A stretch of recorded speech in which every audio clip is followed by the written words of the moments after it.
Start recording. Click on the game. Hit continue. Oh God, please show up. Hello? There we go. Oh, that's right. I just gave up. Okay, so we're at the Gator. We are at the Gatorman Fortress. That's good stuff, man. That's good stuff. We should be nearing the end of this chapter, I think. So let's close the weird shadow pocket. Oh my God, I have so much XP. How did this happen? Hey, stop pulling my cord. Thank you. Okay. Let's turn this down a little bit for me. Let's do Encyclopedia Blood. You're maybe learning this now. Oh my God, does this just go infinitely?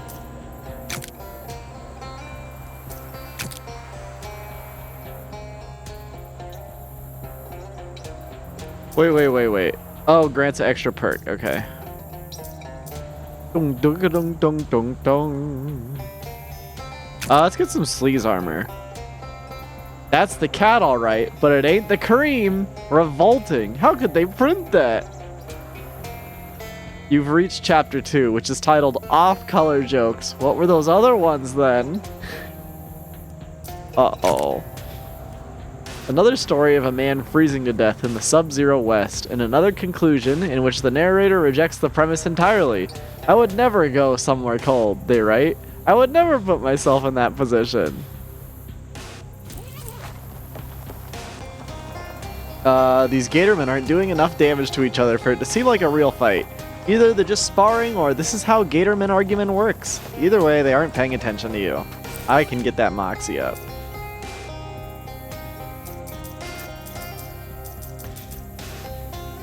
Seven, 8. 1, 2, 3, 4, 5, 6, 7, 8, 9. So, you know, let's do this. Sneak past them.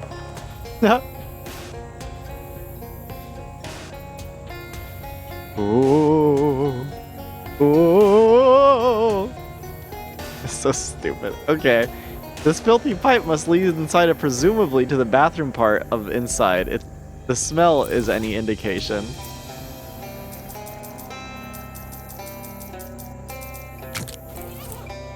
What's my stench armor at? Is that 4?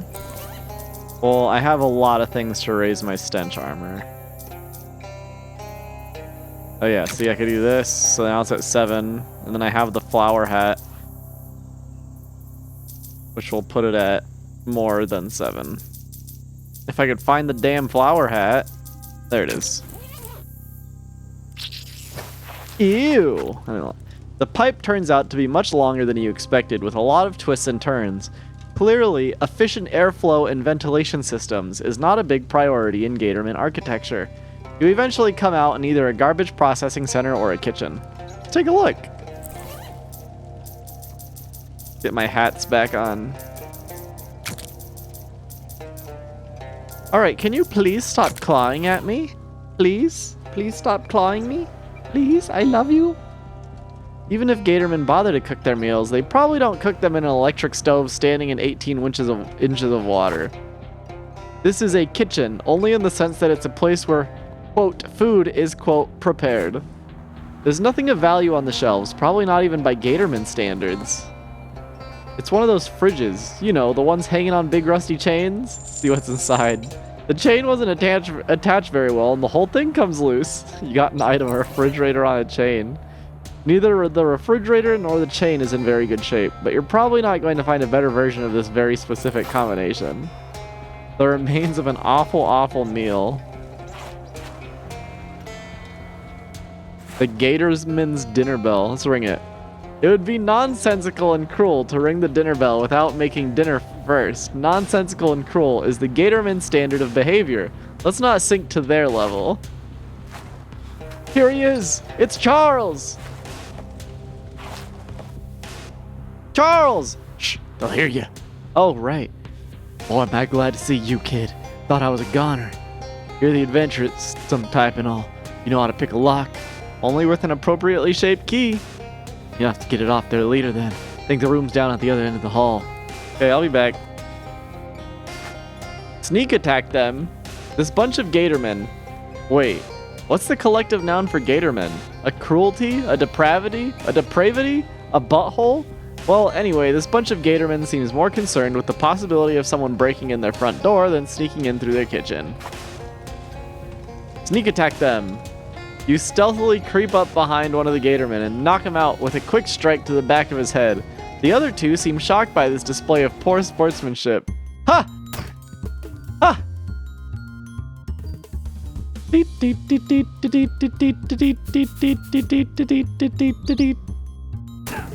Ah! Oh! Oh! I just fucking give him the rat-a-tat-tat, rat-a-tat-tat. You won. Now their collective noun can be an unconsciousness. Pretty basic stuff.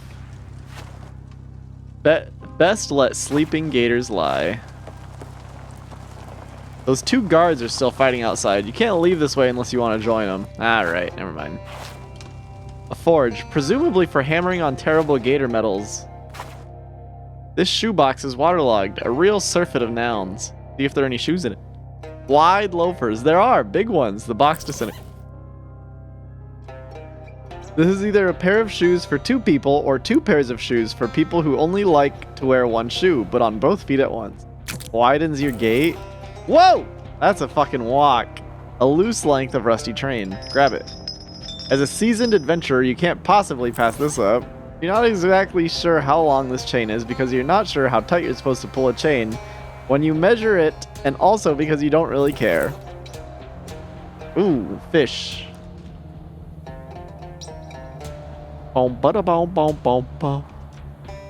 Napping revolting snapper.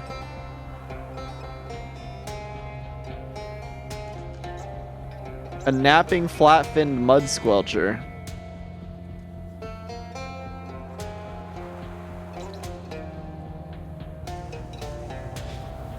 Sleeping wetlands nasty bass. And then the barrel says chloroform, and so does the smell leaking out of it. Ooh. Dump it out. I see what you're going for, and sure, filling the place with chloroform fumes would knock out all the guards, but it would also knock you out, and the water you're standing in is almost knee-deep. You can double check your to-do list if you want, but I'm pretty sure it doesn't have drown scheduled for today. Oh yeah, huh. The items on this shelf are all too nasty for you to look at, let alone touch it. Well, what if I wear my gas mask? Yes, dude! You dump over the barrel of chloroform and sort of flap your arms to wave the fumes out into the hall. After a second, you hear a gatorman yell, "Smell funny! Ooh!" And then several loud splashes.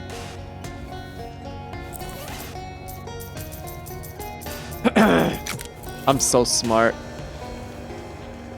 That doesn't look very comfortable. How lucky he didn't crush his hat when he passed out. Sweet dreams, Gatorman. You're not sure if it was the chloroform or the vigorous workout that caused this gator to pass out.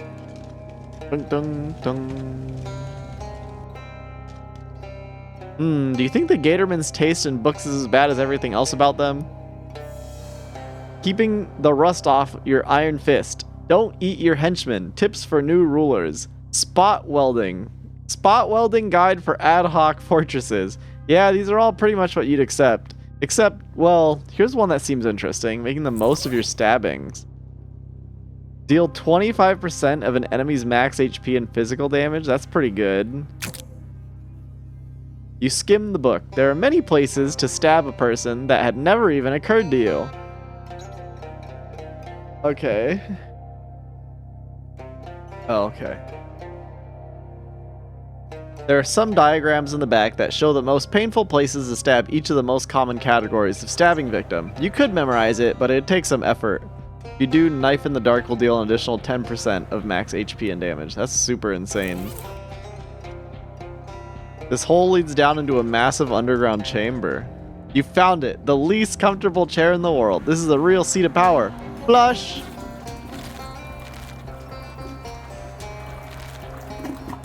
Oh, I can get that now. I mean, yeah, this might be helpful. You study the weaknesses of your future foes until you're confident that you're the best stabber you can be. You practice your stabbing on a nearby tree, but you don't have a knife handy, so you use the book instead.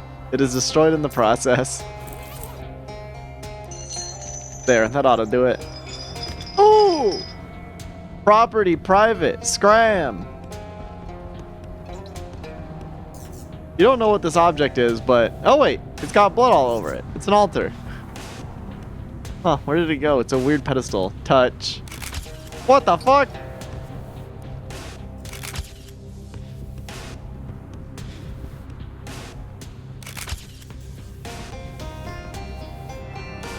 Oh!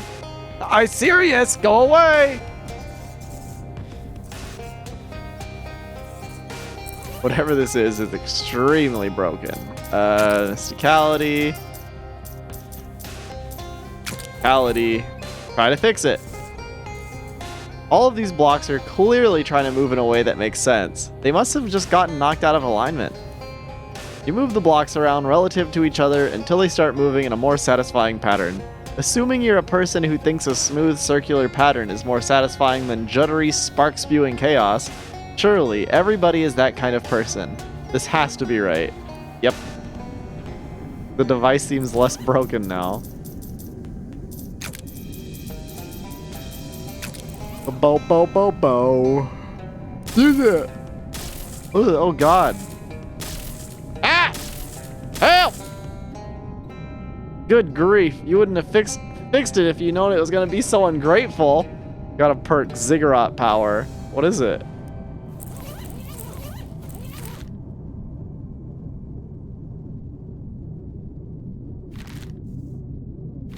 Oh, I gotta use my mouse.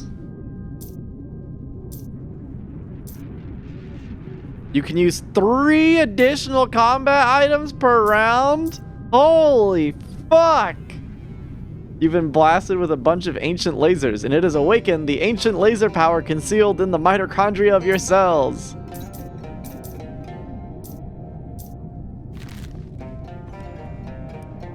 There's no way you're subjecting yourself to that again. Touch. Woo! That was a good hop.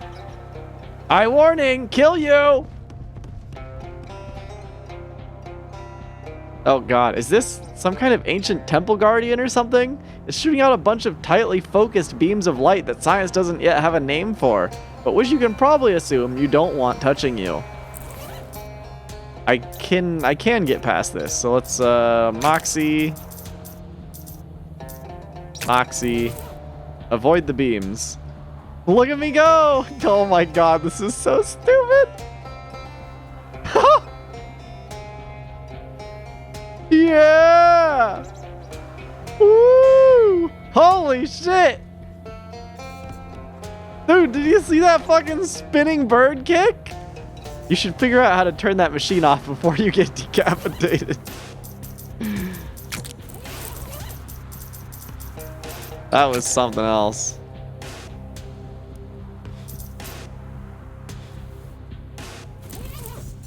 Boop, boop. You worst! I destroy! Goliath kill! Holy shit! Goliath killed! Wow, geez, that thing really did a number on this guy. Fish. Dude, Goliath is based? Thematic Ichor. Waste not gator blood, want not gator blood. What's wrong?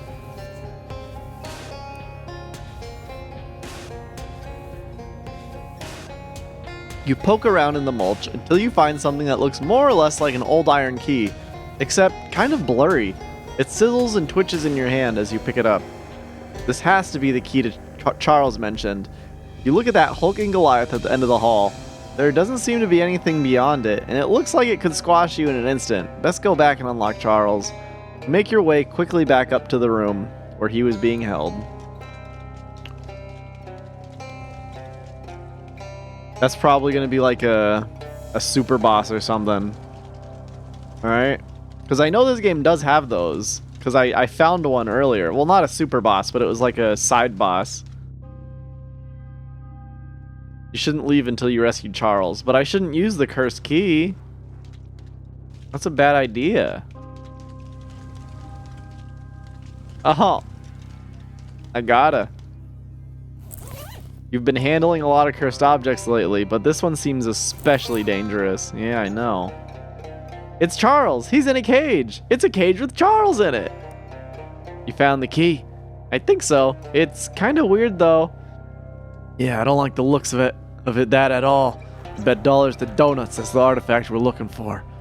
Couldn't possibly be the key to this random Gatorman cage in the middle of nowhere then, could it? Well, I have some kind of key-related powers. Normally I'd advise against using it, but I don't see other way out of this mess. Okay, here goes. The key shifts unpleasantly in your hand, buzzing and clicking through a jerky slideshow of shapes, as though searching for the particular slice of a higher dimensional object that will fit this lock. When it finally finds the right one, it jerks forward in your hand and twists, and the lock clicks open. Your hand feels numb. Thanks, Dapper Swerve. Thought for sure my bacon was well and truly fried. Don't mention it, Charles. Let's just get the heck out of this dump. With no further cause to stick around, apart from any unfinished side quests you might have, but you can always come back for them later, you escort Charles back to town. Dapper Swerve, you found the cursed artifact and brought Charles back home safely. Can't express how grateful I am. I don't know what we'd do without him. Thank you so much. It wasn't nothing, but, you know. Yeah, I get it. Don't forget to uncurse that thing before you go to bed. This key seems like it has to power to open any lock. Oh no, my rubber band broke. Oh no, I don't know where I have other rubber bands right now. Alright, we'll deal with that later. Don't forget to uncurse this key. This key seems like it has the power to open any lock. That could be extremely useful. Would it really be all that bad if I didn't uncurse it? Well, I'm not going to drag you into the machine and force you to do it, but yes. I don't actually know what would happen if you don't uncurse it, but I assume it would be pretty bad. Look, you uncursed all the other things, right? Yeah. Great, so go ahead and uncurse this one too, okay? Better safe than sorry. Alright. You know what, let's play some chess really quick. The Smelly King trick. And then I'll do the Smelly Queen ruse. And then I'll do the Ghost King attack. And then set one of her pawns on fire. Uh-oh. Then I'll skewer a knight. Then I'll skewer a pawn. And then I'll do the Scorched King's defense. And then the lewd pawn maneuver. Uh-oh. I think I lose here. Oh yeah, I lose. Oh yeah, I lose.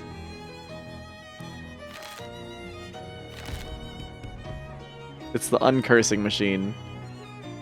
Remove your geese? Oh, yes! Hey, Jessica, does this thing get rid of geeses? The plural of goose is just geese. Why do you have geese? No, geese, like a curse, kind of. Oh, well, then sure, probably. Your finger hovers over the uncursor's controls. Do it. Ah! Inside the contraption, you feel a whoosh, a pop, and a little pain. Not unlike having your ears pierced, and indeed, there's a spurt of pus that follows the procedure, although not from where you think. I don't remember what swamp geese was. The geese is gone. Good stuff. Ooh, look at those stats now, baby. Those stats are rising. The curse key. The key jumps up to the roof of the dome and sticks there, shaking and keening. That's the sound keys make. Against the metal. The lights in the store whine, flicker, and then cut out completely. Dang it! Wait it out.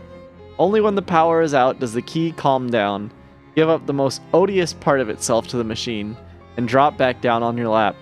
Light returns to the store. Fixed it! Get a spare light bulb under the cat. You got an item uncursed key. The key's curse lingers in the machine.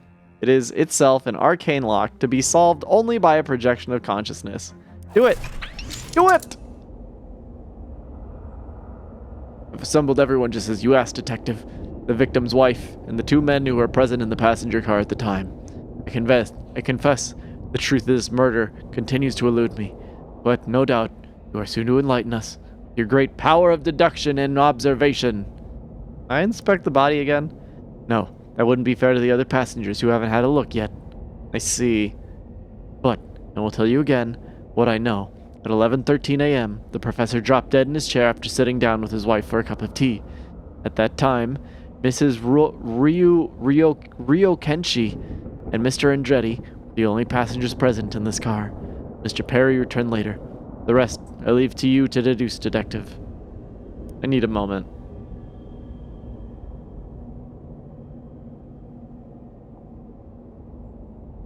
Martin Perry's looking pretty happy.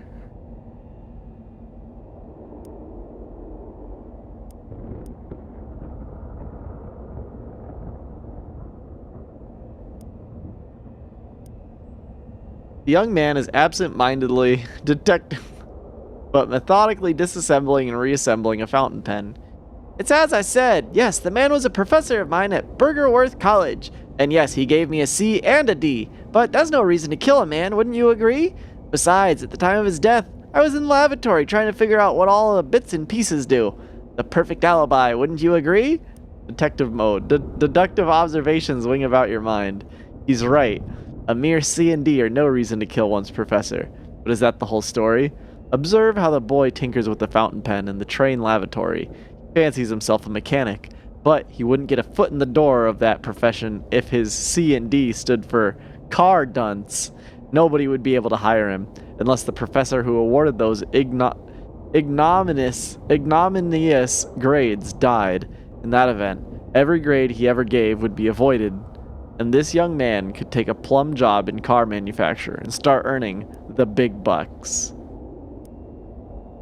The widow Ryukenshi dabs her eyes with a handkerchief embroidered with the words mourning rags and wipes. A moment's privacy, please, Detective. I had nothing to do with my husband's death and no reason to want him gone. He was a kind man and not a rich one. Everything he made he spent on the roulette tables. He owned over 700 of them. That's the largest collection in the world. We were traveling to Yorba Linda so the mayor could give my husband the key to the city, but that won't happen now. You deduce that you should make some observations. Sometimes the simplest answer is the correct one. She says she had no reason to wish her husband dead, but the chemical stain in her cuticles and the fingerprints on the window above, which she opened to dispose of the murder weapon, tell the tale more truly, but the nose reveals even more. Observe the zigzag pattern of the medical cleft below the nostrils. It's called Petrie's philtrum, and it's a rare genetic condition she shares with Martin Perry, her son. Wait, what the fuck?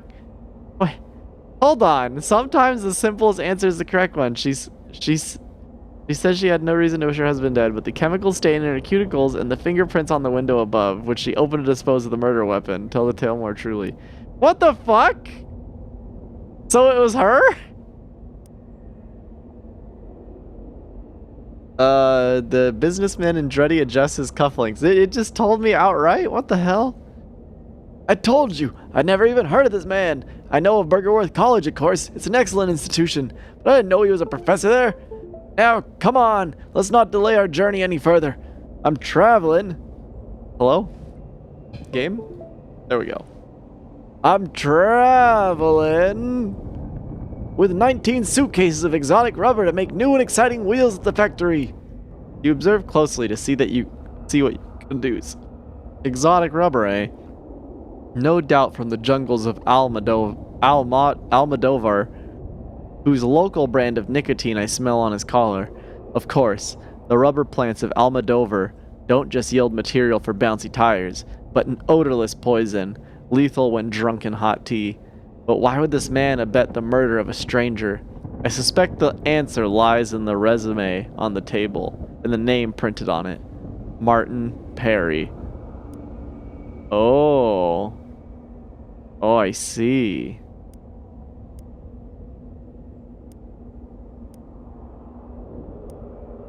It was all of them. I have solved this murder. I was never in doubt, Detective. Now tell us all what happened here. The victim was blown up, poisoned by me, by you. Uh-oh. By Nicolo, I think by the wife, by Yume, Yume. Please, all will become clear. With exotic poison from the Almadar rubber tree. The victim was poisoned by Yume Ryokenshi with exotic poison from the Almadar rubber tree. To avoid Martin Perry's car dunce grade so he could make tires for Mr. Andretti. The victim was a young Martin Perry dreams of working on cars, and his fresh ideas excite Mr. Andretti, who runs the tire factory. But Master Perry's professor has effectively blacklisted him as a car dunce, unemployable. What to do? Kill the professor, of course, and void that odious grade. Here, the plot becomes most wretched. Master Perry's mother, Yume Ryokenshi, marries the professor and arranges for him to be present on the very same train as Master Perry and Mr. Andretti, who supplies an undetectable poison, administered by Miss Ryokenshi. Et voila! No more professor, no more car dunce. But there's one thing our three conspirators did not count on. Me. Pause for applause. I'm not ashamed. Any parent, sir, would do the same. As would any manager seek a new talent with interest and ideas about tires. If you call someone a car dunce, you're branding them for life, and you're responsible for anything that happens next. How awful. The three of them in it together. Tell you what, detective, at the next stop, they can all get out and take the bus. A sick business. Quite so. But wonderful feeling, I think, to be possessed of great gifts. Great powers of deduction and observation. And to use them, here's another gift. Here's a gift, that is. Call it a reward. Take the ring. Nice ring, isn't it? Look what rewards accrue to the powerful. Look how the world itself reveals itself at your touch. I must take my leave.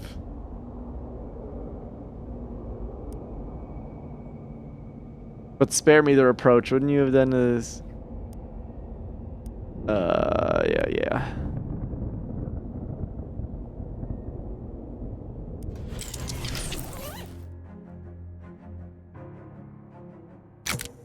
Alright, so let's put on this mysterious owl ring. And then let's get back in the Keys curse.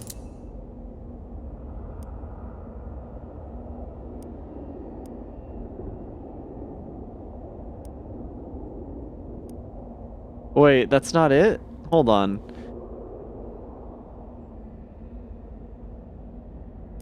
Huh, interesting.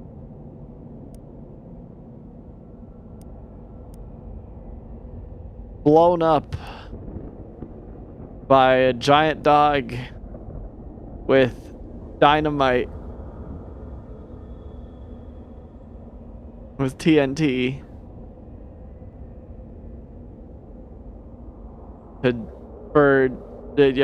To shut him up. What are you doing, detective? You've already solved the case. You were given great power, and you used it. Don't you remember? Don't you remember the ring? You're being foolish now. Take my leave. Okay, great. I have great power. What does it want me to do, though? If that washed up nerd stole your game, you probably didn't have much to begin with. Ah! Void Train is very cool. Hello, Sev.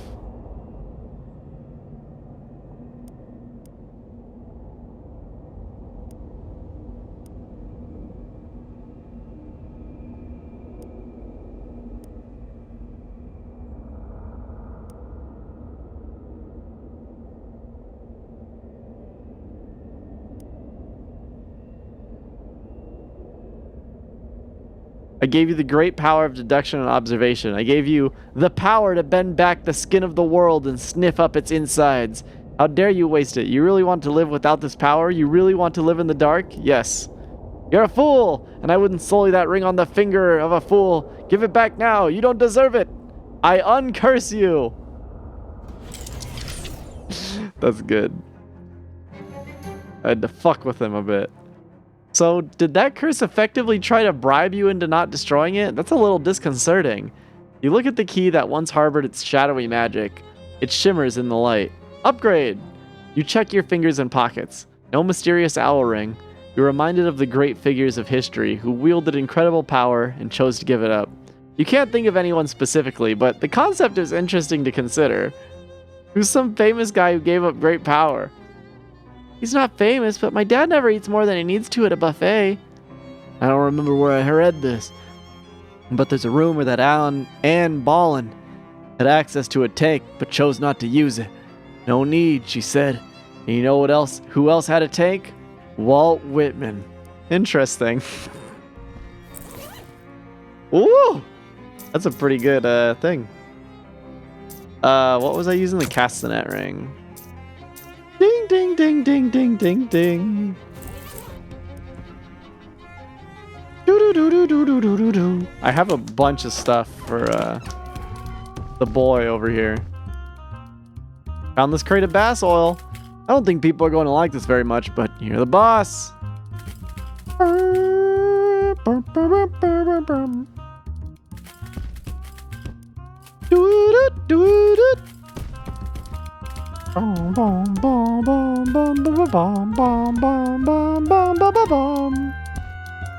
Dude, Obi is fucking going off, dude. The man's is cooking.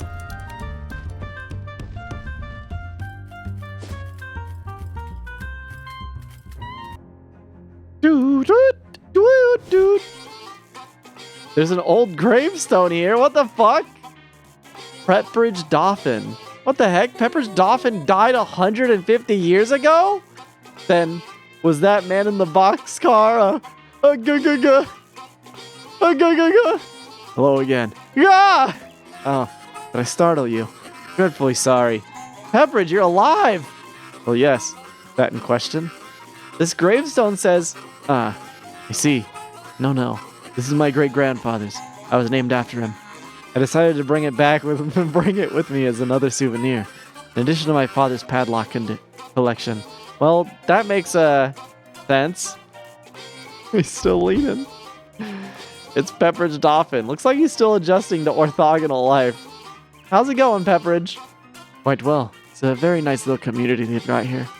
A marvelous first step on my new path as a world traveler. Nice. I hope that goes well for you. I'm quite certain my travels will be completely free of danger or violent misfortune. Let me ask you something. Do you know any hobo code? That beta lean looking awfully Sigma? I have learned some since my arrival, yes. Least I can do after the help you've given me. Here, I'll write it down. He writes something down on a scrap of paper and hands it to you. I don't really understand this one. He takes the paper, rotates it about 30 degrees, and hands it back. Ah, got it. You want to buy this? No, thank you.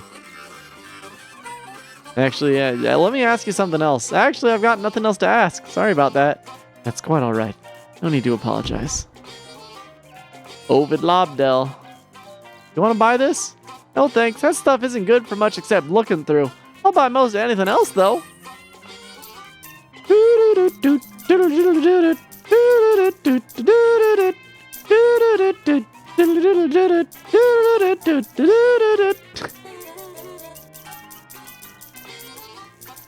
I have so many gator sticks.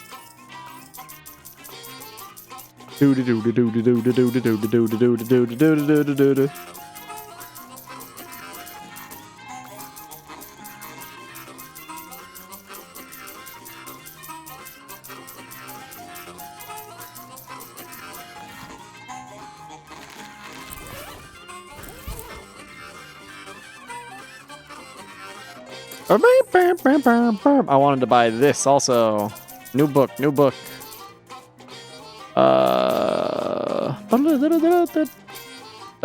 Titanium staple remover. I probably will need that eventually. Buy another one of these. Shit!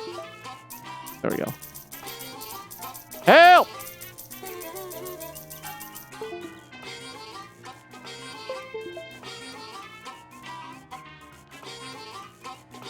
I'm waiting for the controller to... There we go.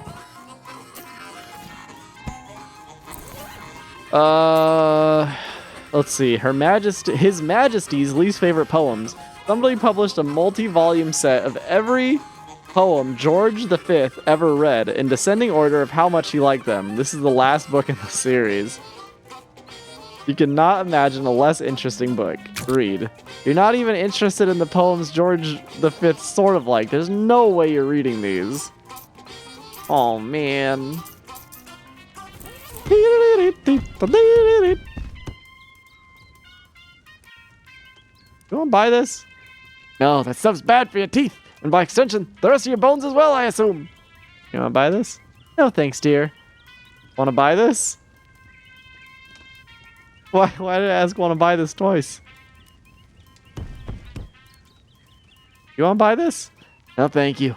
It'd be improper for my subjects to see me sucking on a big lump of candy. What about those secret pans? Oh, look. Well, you've been very helpful. Very well. The general outline of my plan is this. I intend to found an entire city of and for hobos. Too long have we chafed under the laws and economic pressures of this land, when what we truly desire is to live life free, to go where we please, and do what we will. I will establish a city where the hobo lifestyle is not only possible, but celebrated. Wow, where are you going to put it? Ah, well, that for now, that must remain a secret. Shoot. Ah, shoot.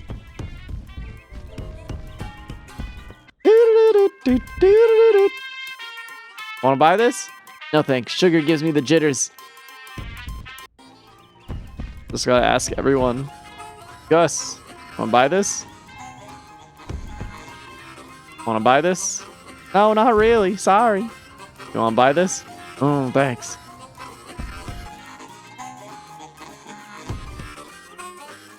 You want to buy this? Ah, thanks. Watch my diet. Oh, it's the Moss Man. Hi, Clyde. Oh, hey, Dapper Swerve. Dapper Swerve, right? Thanks for pointing me to this place. It's pretty great. Everyone's real friendly-like. Nice. So you aren't missing the solitude of the swamp? Nope. Turns out that's less important to me than just being able to sit still and not do much. I've been helping out by growing herbs for the kitchen here. Do you know about any hobo code? Sure, I picked up a couple of signs. Here's the one for keep off the grass. Thanks. Want to buy this? Oh, thanks. I'm a vegetarian. But this isn't meat. No, but it's a mineral. You want to buy this? No, thanks. If it ain't beans, don't fix it. That's what I always say. Continues to tickle the ivories. I want this. No, thanks. Can't play right with sticky fingers. It's the Gator Hobo you met in the Gatorman Hamlet. You probably already recognized him, though. Ah, hello. Oh, hi. I see you found the place. Yes, thanks. Camp good. People nice. Glad to hear it. By the way, my name's Dapper Swerve. Hello, Dapper Swerve. Name Agamemnon. Have you learned any new hobo code? Yes, I share. He teaches you some symbols, maybe mainly concerned with hunting and dentistry. You want to buy this? No, thanks. Cavities. Many teeth. Very bad. Okay, well, have fun. See you around. See Dapper Swerve. Hey, thanks again for helping me. Okay, yeah.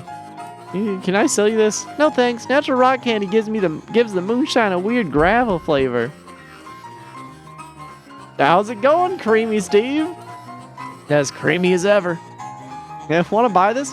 Wow, yeah, that'll go great with cream. How's 1,000 meat sound? They're surprisingly high, to be honest. Okay, 500 then.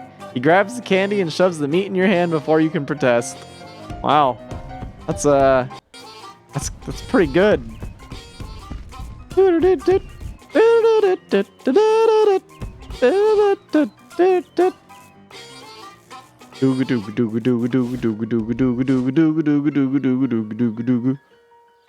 Oh man. Okay, I remember this. I was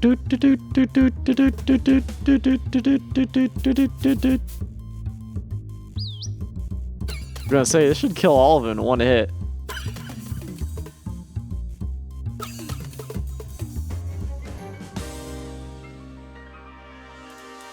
What's that wooden handle? I don't think I have one of those. Make any weapon into a melee weapon. Oh. You're not sure what those fairy twig thumpers do with these things, since they're way too big for their tiny little fairy hands. Who are these people? Hold on, are you Tom and Kathy? Tom Chapman and Kathy Tracy? Tom Tracy and Kathy Chapman? The boy snorts as if this configuration of names is the most ludicrous thing he's ever heard. Who wants to know? I do, isn't it obvious? Take a last look. We're on the next bus out. Your folks back home think you were kidnapped or eaten. That's so utterly typical. Can't even conceive that someone might not want to live the same small little largemouth bass life that they do. Not even a life. Not for us, it's not. The kind of life we want to lead, it's only possible in the city. What kind of life is that? We're gonna start a business making wigs for judges. I don't think judges wear wigs in this country. Going to be an international company. That's where the money is, if you know anything about business. Is that a job? Is she? Are you? Don't be rude. God, I'm sorry, but you got it. I mean, that's like asking if cobbling is a job. Is cobbling a job? Now, you're not going to get me with that again. I need to take you back to your parents. Hell to that. You need to take us back like a bass needs bones. We're not going back, pal. Not ever. Largemouth Bass and Sons is a trap. All we can ever do there is repeat the same old toxic patterns that our fathers did. Our grandfathers did. Debone the fish, rebone the fish, debone the fish. What's the point? The mindless life. It's never going to change. No, pal. Not for us. Better to die in poverty than to live a largemouth bass deboner or reboner. Unfortunately, I was hired to bring you home. Listen, friend, we're not going back. There's nothing and nobody that can make us. Please! Oh my God!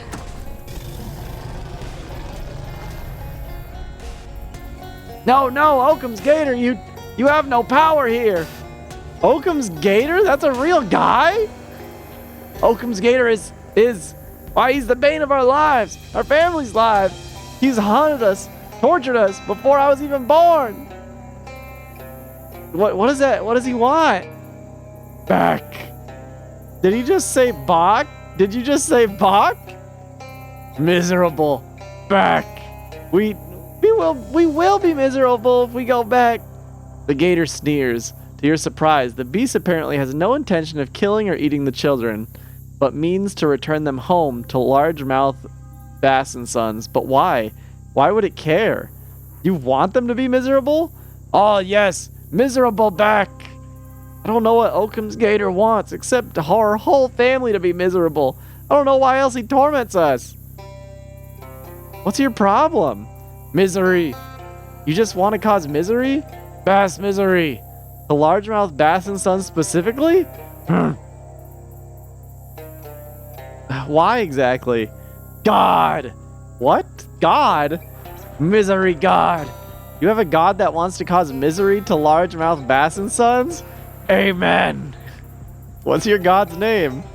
Occam's Gator. Now you leave these kids alone. Thank you, but there's no shaking Occam's Gator when he's got his mind set to a thing. Mindset. There's gotta be a way we can work this out. Violence.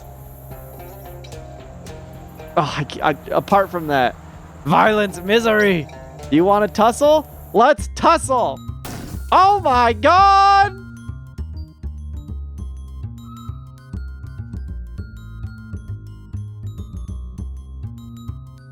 Who's that over there? Susie Pistols Murphy. Let's hit the jazz hands. I think I want to hit jazz hands twice. Damn that Markiplier. Actually, though. Oh, that's so much damage.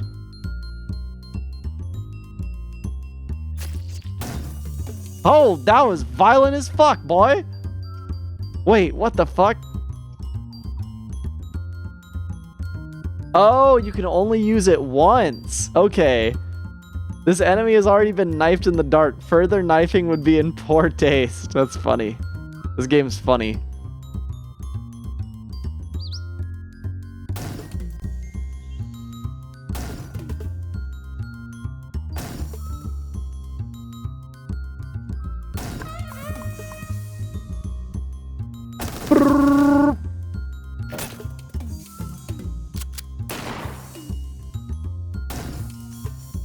I'm just gonna buff the shit out of my boys.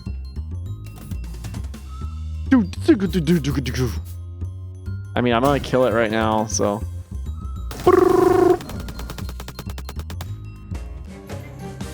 Occam's Gator's Toenail, an amphibious truck engine. Oh, that's right, because the truck engine was already eaten. Also, hello, Hippo. He who does misery unto others will also have that misery done unto him, which is another way of saying you beat Occam's Gator senseless, and his reptilian remains have decomposed into swamp goo. Perhaps now the folks at Largemouth Bass & Sons will tell stories about you. It's not like you don't deserve it at this point. Check in on Tom and Kathy. I don't know what to say. Nobody's ever done anything like that for me. Kill a huge gatorman, I mean. No, nobody's ever done that for me either. I don't know how I can repay you. Oh, there's money. I forgot about money for a sec. Accept the meat and nod at Tom. I know it's not much. Oh, but would you want this? Free sample? Got an item, judge's wig. Enjoy that, but mind you don't combine it with the jury's wig and the executioner's wig. Nobody should have that much power. Hold on now, are you still trying to take us back to Largemouth Bass? No, go get to the bus and give you my blessing. Thank you, sister. Huh? Oh, you said blessing, so I just assume. No, it's fine. It's still nice to have your blessing anyway. Thanks. Have a good life, lady. I know we will. Goodbye then. It's been an eventful wait for the bus. That was nice. Let's go back to Largemouth Bass & Sons and get scolded. Let me look at some of this stuff I just got. Woo! That's really good. Holy shit. 4 poison? Whoa! Judges wear these wigs to keep their hair from influencing the case. The engine of an amphibious truck is partially digested from an oversized gatorman. Let's head to the abandoned truck first, actually. Raspberries! I remember this. Yeah. I've gotten this one before.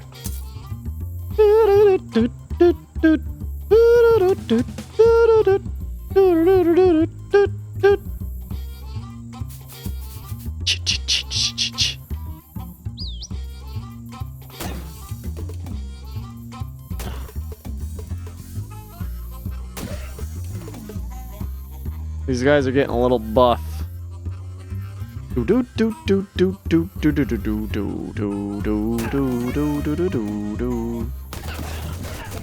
Oh, thank goodness. Oh my god, one of those gators is fucking cracked out of their mind right now.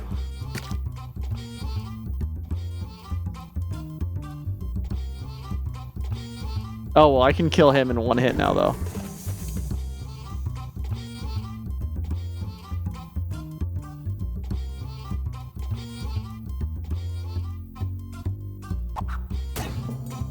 Let's attack the other one. I attacked the wrong one. Fine.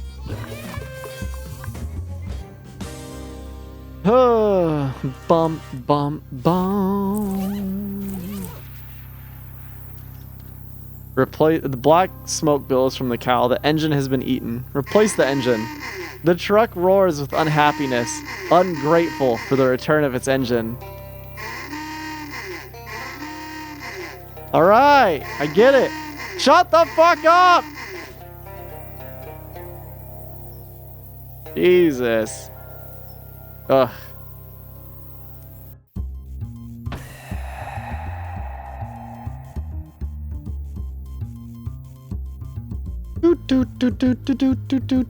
Actually, if I do a double jazz hands and then a Jocelyn cheer, and I just can kill whatever.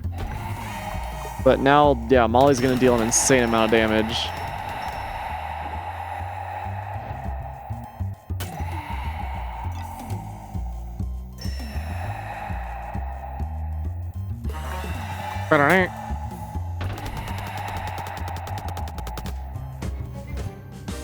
You won! The goodness of your plan has now been proven QED.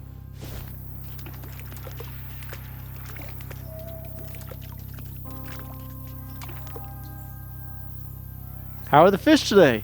Fairly large. Thank you for asking. What can you tell me about largest mouth Luke? I've seen him, you know. Yeah? He's not dead like they say. How long can largemouth bass live? Normally only 20 years or so. But largest mouth Luke is a special fish. Maybe someday I'll see him again. The guard sighs and you get the sense you shouldn't pry further.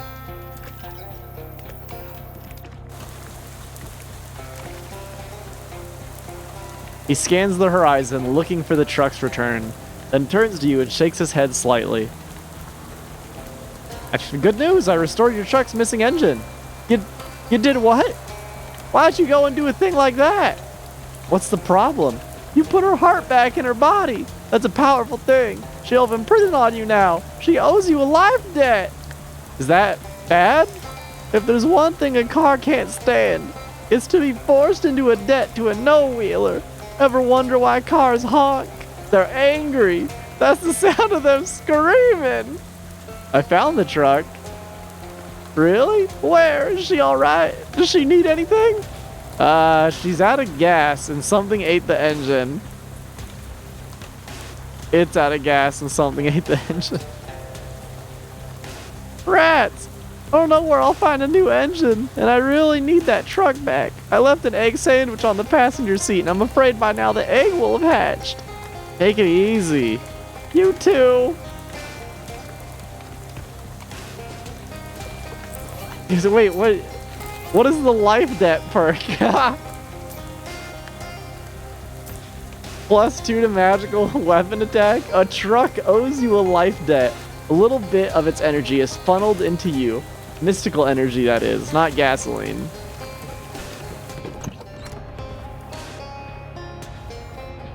Too late, friend. Tom's gone. I've received a telegram from him with news that he's in the big city, thriving as the head of his own business, manufacturing wigs for judges. Wait, he's already set up a business? It's already thriving? Yes, it's fast. I know, but judges' wigs are a gold mine. I can tell you don't have business instincts, or you'd have recognized that right away. Occam's gator is dead. Say that, but I'm not convinced he can actually die. I've seen him sucked into a biplane propeller, only for his ooze to reconstitute itself into even larger form. As far as I'm concerned, there are two constants in life. Death, specifically, Occam's gator not having one, and taxes. These things were harangued about every month. That sounds boring. Sorry about your son. You know, I'm actually proud of him. I always thought he was a dreamer. Never realized he had those killer instincts for business. Ah, yeah, he's a good sort. Tom, maybe I've been unfair to him. Are you worried about the future of your business without Tom? Succession is only an issue if I die, wouldn't you agree? And that's far from inevitable, especially if I invest in a good helmet. Can I pet you now? I can! As you approach, the cat raises a quizzical eyebrow. I don't know what you're talking about. I certainly didn't have anything to do with helping Tom Chapman and Kathy Tracy flee their largemouth bass fishing fathers. The cat only chuckles in response. What's your name, girl? The cat points to its collar. Charbidus. Oh, didn't even need to ask, I guess. Let's pet her. What's Charbidus's boon? The loyalty of fisher cats is not so easily won, but once it is won for life. I want my current boon. Calliope is, I think, more defense.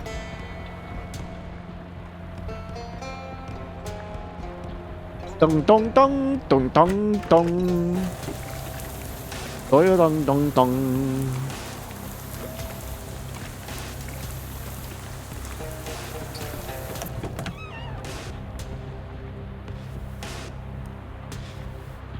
Don't you dare show your face around here. You dithered, and now Kathy is lost. I've received a telegram from her, and now she's throwing her life away chasing the Judge Wig dreams of youth. Any chance I can still get that fishing rod? I would sooner give it to the bass themselves. Fair enough. God knows what they'd do if the fish got their flippers on that sort of technology. Oh, I don't mind telling you, I think we'd either be dead in a week or working for him. Occam's gator is dead. I like to believe you, but he's died before. One time from a rifle shot to the head, another from TB. He always rises from the ashes like that bird. The phoenix? No, I'm thinking of a duck. Sorry about your daughter. I only hope she'll realize the mistake she's made. Her mother always told her, don't throw away your life for a man like I did. Meaning you? Huh. Now that you mention it, I wonder. Are you concerned about the future of the business without Kathy? Well, we will suffer the setback, as we've always done. But our plan to rebrand as Largemouth Bass and Sons and Daughters will have to be put on hold. Pity. Name rolls off the tongue. Be appropriate, as that's how we slide the fish bones out. I'll be on my way. Ooh, can I pet this kitty now? Yay! When she sees you, the cat leaps into your arms and licks your cheek with the vigor and sloppiness of an animal 10 times her size. Well, hey there, girl. What's your name? The cat nods at its collar. Skilla, it says. Skilla, huh? And what was that big lick for? The cat nods at the other side of the collar, which says, you didn't go against the family. New cat unlocked. Aww. Give her a pet. What's 20 to meat drops? I'll keep my current boon.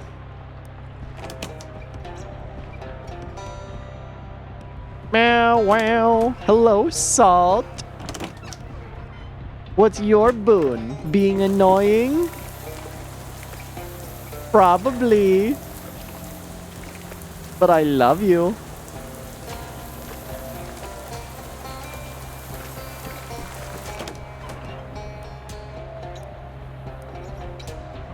I guess I don't get to ever fish in these waters.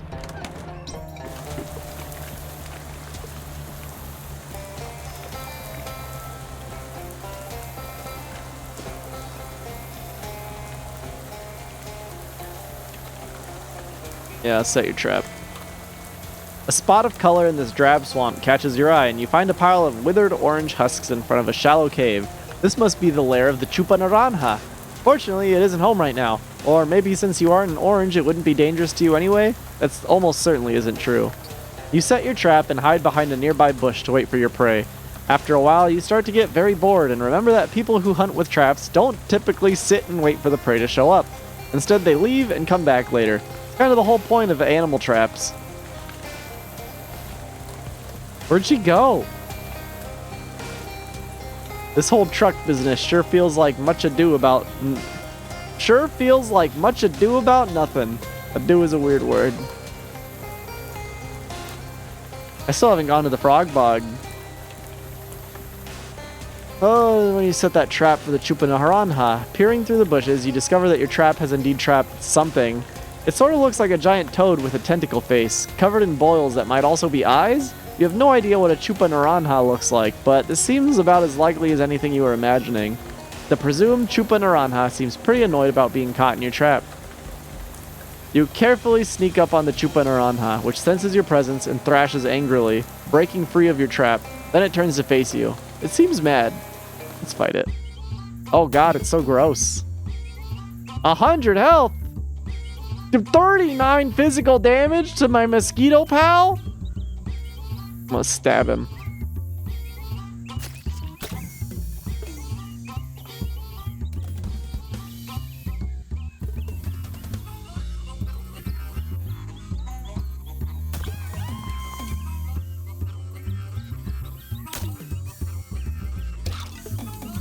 Oh my god, he's still alive, dude!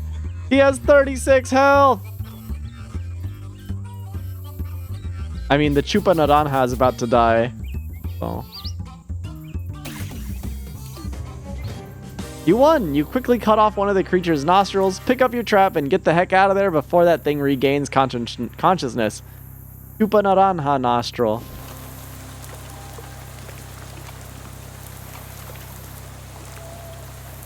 Wait, what the fuck? Where's the truck? Oh god, maybe it's at the... You know what, let's go to the monster shack first. Ugh, arg, you've accidentally walked right into a huge swarm of gnats and flies, and they're buzzing super loud, and actually, they've got a pretty good beat going. Are those tiny musical instruments? Is that a locust with a fiddle? What is even going on? Join them. You swing your hips and give the swarm a little of the old soft shoe and a jaunty whistle. The insects are super into it, despite the fact that you kill several of them every time you clap your hands. And when the show eventually winds to a close, they leave you a tip as they buzz away. Cool.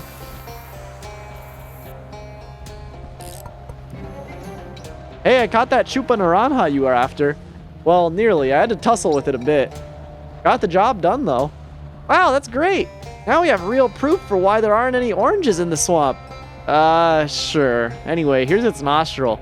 Neat, I'll wear it as a ring. Okay. Anyway, don't go near that part. Go near that part of the swamp for a while. It was real mad. The kid takes your sash, pins another badge to it, and hands it back to you. Thanks. +5 maximum HP. Yeah, this is the go-to accessory here. A little sign on the table says Boris is only. Yeah. Boris looks at your sash and nods approvingly. You can now pet Boris. +3 spooky armor. Yeah, I'll give Boris his boon. You give Boris a decisive pet. Do you think it's okay for a woman and a giant fly to get married? I'm done here.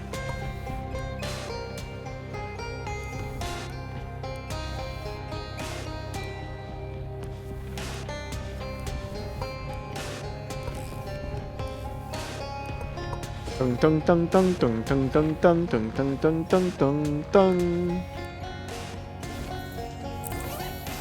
So I think I needed, yeah, 9 muscle. Make like a tree house and leave house. I need something with strength. Oh, here we go. Muscle.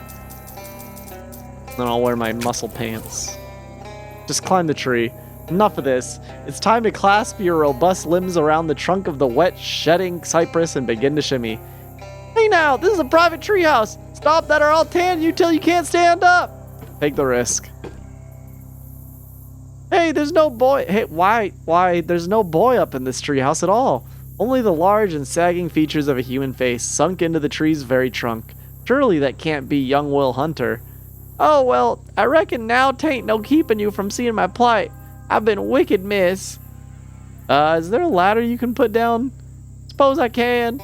Tain't a ladder in the way you, and I know it, though. But part of this tree that I can sort of waggle around, I were still a boy, I reckon you'd say it's like my fingers or nostrils.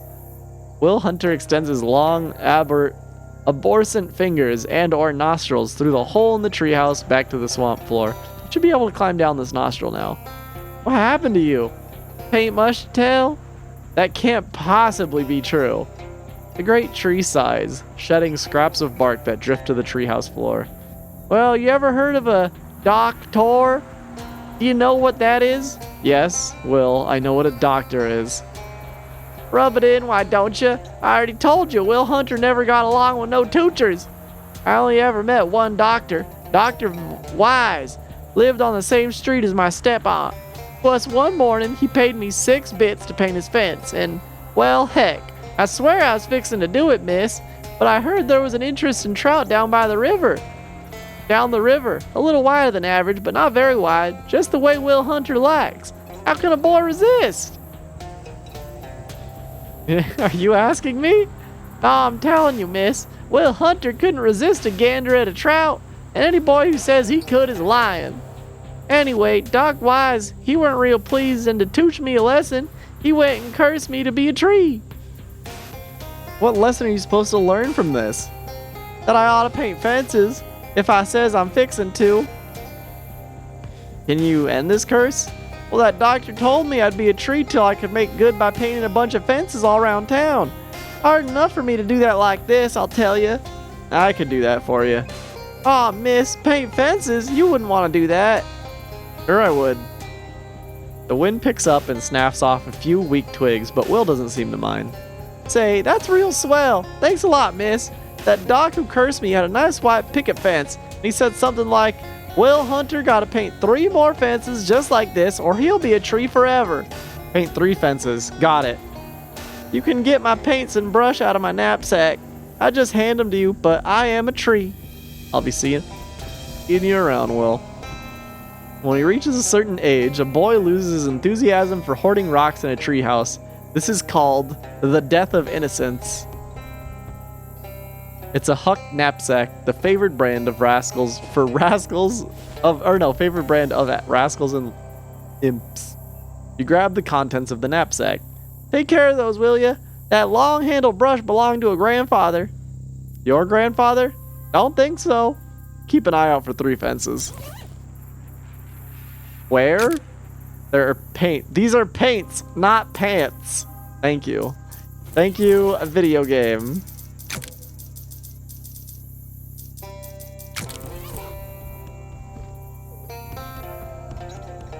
Old Will Hunter went and got himself metamorphosed into a bald cypress.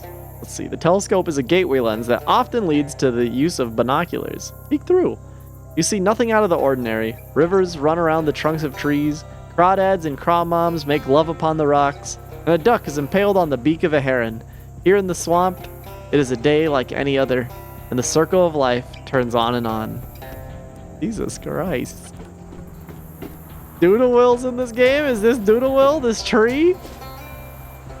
Does Doodle Will also not paint fences?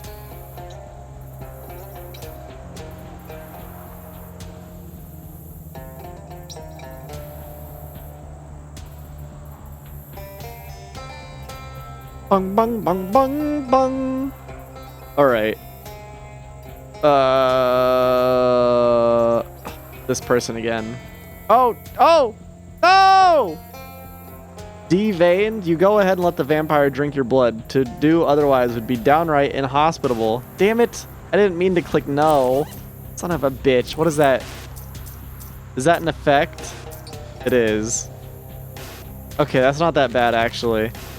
I should be able to get that removed at Dolphin House. Also, hello, Rem. Okay, yeah, I've done this one. You know what? That actually sounds like a pretty great idea. I bet my blood would make really good whiskey. You do? Sure, I've been drinking garlic oil every day to keep my arteries nice and smooth. That'll add a really ritzy flavor profile to it. Real high class. Plus there's all that holy water I've been shooting up. I ain't even gonna ask. Please leave without breathing on us. Suit yourself.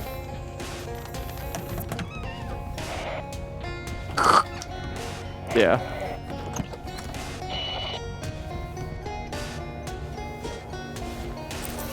So, I mean, this is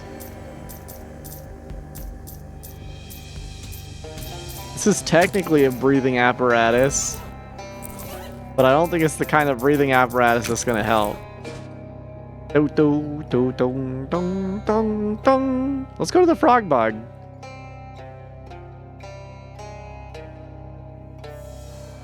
As you round a clump of mangrove trees or whatever kind of trees these are, you come face to face with a bearded gatorman in his big filthy sack. Oh, humana.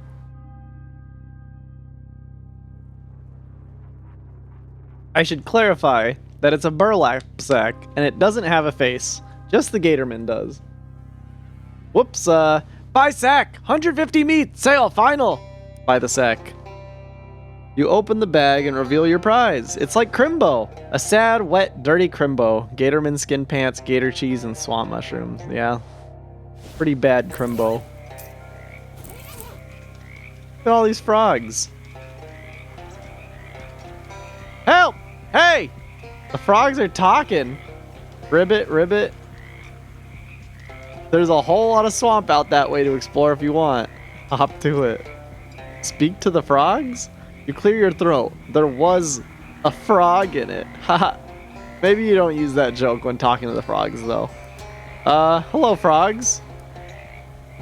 You address the frogs again. You frogs. You're frogs, not human. Wait, are you saying you're humans, not frogs? Right. You think about what it would be like to be trapped in a frog's body. After a few seconds, you stop thinking about it because you don't like thinking about things that fill you with harrowing existential angst. How did this happen? Cave. Quarry. Frog. Curse. Statue. God.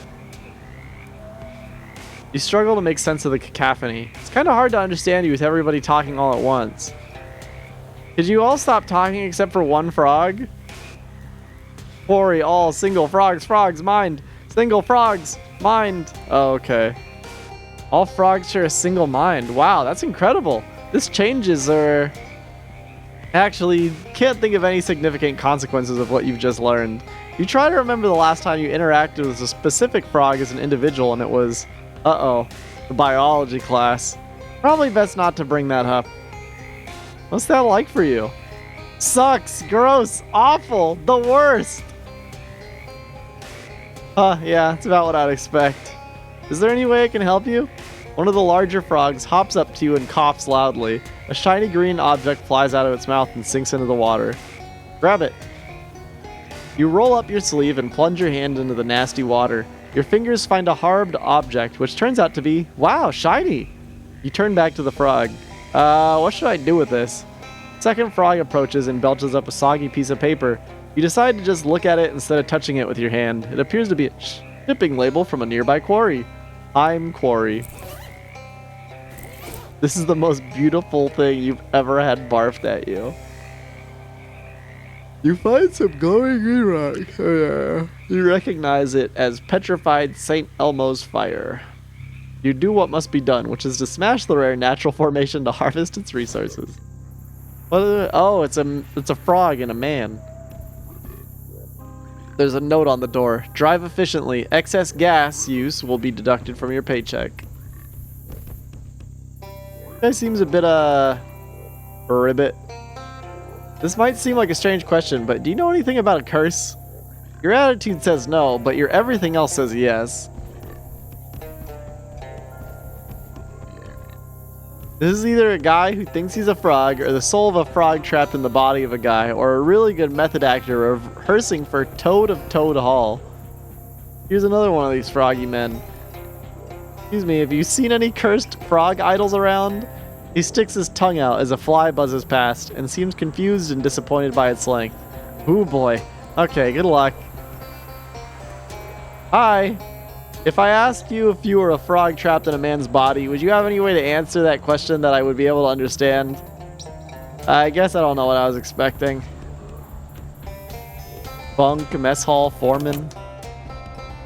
This man doesn't look very happy to be a frog. Or the other way around. Or whatever. Nice suit. You look like a fancy guy. I guess you basically won the frog lottery, huh? Be nice. Salt's just like walking around harassing his siblings. The remains of a fancy meal with fancy condiments. Hey! Don't kick your sister. Your assumption was correct. It's a bookshelf full of books.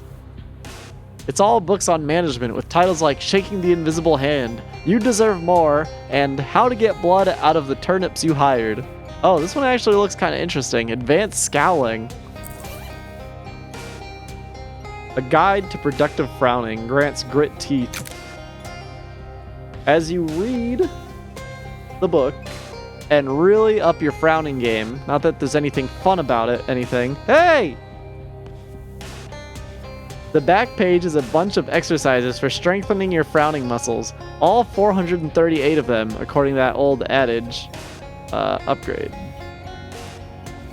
You go through the exercises. It's a lot of work, but you end up with the tautest frowning muscles you've ever seen. Tautest? It makes you want to smile, but you can't anymore. You test your newfound abilities by frowning at the book until it bursts into flames.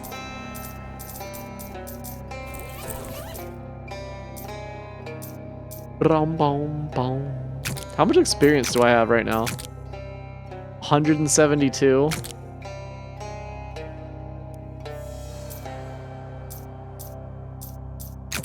Let's read another dirty joke. You continue to plumb the dank depths of this vile repository. These jokes are so filthy they cannot even be paraphrased without giving great offense. Okay, I think I've hit the looping point.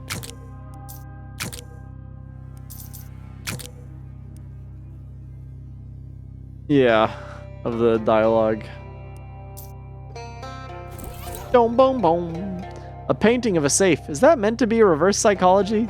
Look behind it. You push the painting aside and find, surprise, a safe. Unfortunately, it's a key-type safe, and you don't have the key. Not that a combination lock would have been much better, but you could have twiddled the dial and hoped to get lucky. The foreman's desk, presumably. I got the Heim Quarry mess hall key and Bess. You find a key labeled mess and a gun labeled Bess in 2 different drawers. There's some papers and stuff, but none of it seems significant. Personnel files for everybody who works at, or whoever has worked at this quarry. You give the files a quick rifle through. They tend to be very thin. People who were hired and then quit real fast. There's only a handful of current records, and they aren't very interesting. This hat rack is dressed like a cowboy. Take the hat. Intimidating Stetson. You end the hat rack's childish game. 1 muscle and 1 moxie. When you see a guy wearing a hat like this, you think to yourself, this guy has a good sense of style, and is probably about to punch me for no reason. What was with the Bess? Deals your moxie plus 5 physical damage. This was both the foreman's gun and his wife. There we go. Answer. The door is locked, so the food won't escape, presumably. There we go. You leave the key on the nearby windowsill. From the looks of it, mess as advertised. It's a mess. Ha. From the looks of the crust on these dishes, the food here wasn't very good even before it spoiled. This range doesn't even have a gas line connected to it. I guess you could warm something up to room temperature. Seems like these people got so hungry they started eating the cabinet doors. Search the last remaining drawer. Junk mail and a battery. This table is swarming with flies.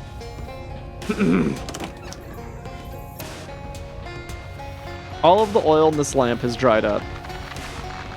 This chair has been converted into a very uncomfortable bed. Huh, there's only 1 bed. The S on that bunk sign must have been a typo. Some cruel soul turned this radio to static and then walked away. This lady seems real nervous about something, although the way she's hopping around on the floor makes it difficult to judge her body language in a regular way. Hi, ma'am. Can you tell me, can you communicate to me in some way Communicate to me in some way anything about a curse? Oh, geez, please don't do that thing with your neck. Presumably, these lockers are where the employees keep their personal possessions. That frog lady's watching and seems real agitated. Better leave them alone. Go in here. Frog statue. This frog person seems more cheerful about the situation than the others you've seen. Hey, don't touch that! Ah! A talking, man. That's right. I'm a human man, and not a frog at all. I have reason to believe that you're actually a frog in a man's body somehow. Well, it's my body now, and I'm keeping it. I don't need any dry-skinned leg walkers coming in here and... Holy hop, you've got the missing eye! This big emerald? Yeah, I was just noticing that it looks like an awful lot like that other one. Okay, I absolutely need you to step away from that statue right hopping now. You don't want me to fix it? It looks pretty important. It's very important. It's an ancient idol of the frog god. And when the humans blasphemed against it by removing that eye, this particular human right here, I might add, they were cursed with the great Crow King One's righteous fury. Oh, so that's why all the people here and the frogs in that bog nearby. Yeah, you guessed it. It's the old Freaky Friday routine. I don't know what that means. Forget about it. The point is, the humans did the crime, so now it's the frogs' time to shine. If I put the eye back? If you put the eye back, it undoes the curse, yeah. Oh, hop. Maybe I shouldn't have told you that. Those frogs, people really want their bodies back. Well, so hopping what? Hop them! Jeez, man. Look, take your inherent pro-human bias into account and consider the justice of the situation, okay? These people come rolling in here with their machines and stuff, tear up our land, spill oil and gasoline everywhere. Then they find this ancient religious icon, and the first thing they do is try to loot it. These aren't good people, and they got what was coming to them. Well, what should I do? I'll tell you what to do. Take the other eye to the statue. What? I don't want to be a frog. Ah, don't worry about that. It won't curse you. What it'll do is make the original curse permanent. No take-backs, no do-overs. That's justice, tadpole. Tell you what, I'll sweeten the deal. You can keep the emeralds. Heck, I'll make a necklace for you. You like necklaces? I'm still getting used to having a neck myself. Well... I'll think about it. Why? Well, considering that I haven't really figured out how to work these fists yet, I can't do much to stop you either way. But I'm warning you, if you put that eye back, you're gonna find yourself on the wrong side of history, pal.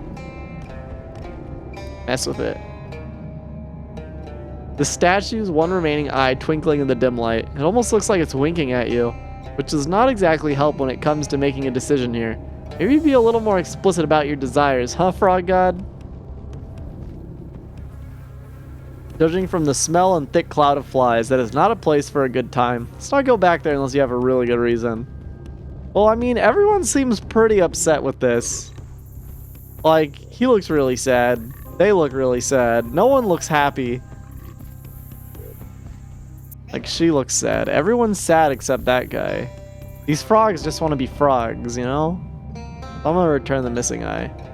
In the interest of full disclosure, I should point out that this is a one-way decision. If you mess with the idol, you won't be able to change your mind afterwards, so don't mess it up.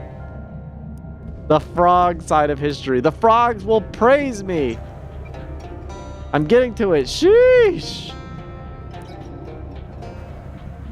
Seems rude to do this. Oh, look.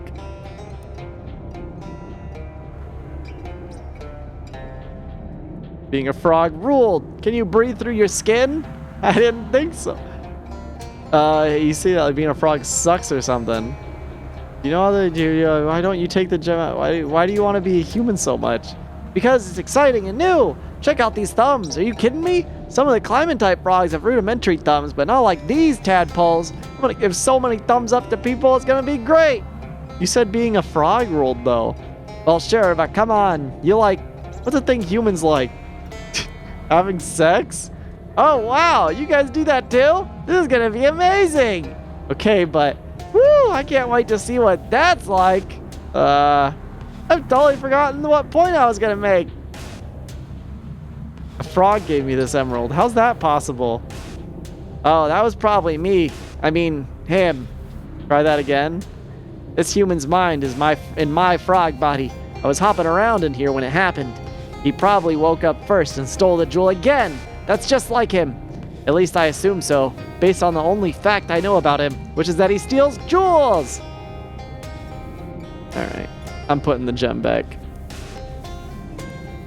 Return the missing eye. No, don't! You socket the missing emerald back into the statue. Both eyes flash with a brilliant green light, then dim again. Oh no! Hop you, you bastard! You okay? My brain feels slimy. Guy seems pretty tired. Maybe it's from all the hopping around earlier. Hey, are you, you? The original you? I'm the actual human guy. Yeah, my name's Roger. Thanks for your help. I think I would have gone crazy if I'd been trapped as a frog for much longer. Although, I guess there isn't a lot of practical difference between a crazy frog and a sane one. No problem, Roger. I was happy to help. If that's still true, we've got another problem. What's up? Yeah, see, I don't know how much you saw the situation at this quarry, but it is a really terrible place to work. Crazy frog! No, don't say that. Don't say that. Don't say that! It does seem kind of run down. It doesn't need to be, that's the thing. We turn a good profit, but the foreman refuses to spend any more than the absolute minimum on the facilities and wages. And meanwhile, he's eating caviar for lunch like he's John D. friggin' Rockefeller. Jeez. You should have seen his face when I showed him that idol. His tongue hit the floor like a cartoon wolf. He's getting yacht catalogs in the mail, while us that do the actual work gotta take turns sleeping in one bed. Why don't you quit? We tried to start a union, but he just called in the Pinkertons to rough us up. We try to quit, it's the same deal. Can't even just walk out because he watches us like a hawk. We decided to take our chances anyway, though. See that tunnel back there on the left? It comes out past the trees, and if we snuck out at night, he wouldn't spot us. We could be out of here and well on our way to town by morning. You planning to cross the swamp at night? It's not much of a plan, but it's the only plan we've got. The only problem is the tunnel's full of flies, some kind of nest. Ah, and you need someone to clear out the tunnel for you. That's about the size of it. The size of those flies is real big. So, well, I'll need you to kill any maggots in there too, so they don't come back. Ew. Haven't got anything to pay you with, but we'd really appreciate the favor. Oh my god! Ooh, a vein of extra bloody hematite. You convinced the hematite to give you some of its extra blood.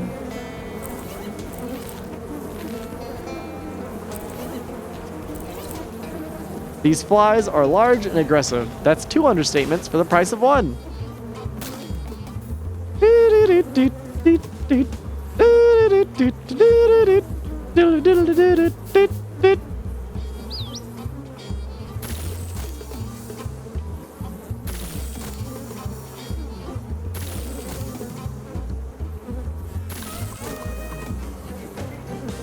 You won. No unusually large flies on you. A giant pile of squirming maggots. Also a squirming pile of giant maggots. Destroy the horrible things. You're going to have to stomp them and squelch them, basically individually. It's going to be super disgusting. Would you like to read a full description of that, or shall we just move on? I want the gory details. Just to be clear, there is no bonus item or achievement or other special award for reading the gross version. And it's going to be as long as I can stand to make it. Hit me with your best shot. Okay. For crack is the sound of me cracking my knuckles. You pick up one of the maggots. It's about the size and shape of a medium to large sweet potato, or yam depending on where you're from. But instead of brownish orange, it's a sickly white color, ridged like an earthworm, both fleshy and rubbery and covered in clear sticky mucus. It wriggles and pulses in your hand. You drop it on the ground and stomp on it. It bursts with a pop squelch sort of sound, spraying lumps of that pallid white flesh and a thin greenish yellow juice in a circle around the point of impact. When you lift your foot again, it sticks to the floor and makes a slurp sound as you peel the sole of your shoe away. You pick up 2 more maggots. They wiggle in your hands as though they can sense what is happening. The mucus covering them on your hands now has the texture and viscosity of slightly thinned down rubber cement. It glistens in the dim light and makes strands and webs between your fingers as you open and close your hands. You drop the 2 maggots on the ground and stomp on them, 1 foot each. Splort, splack.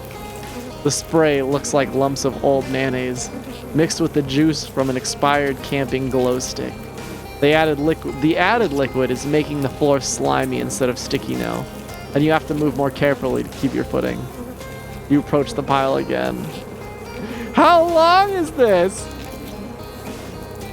I need water.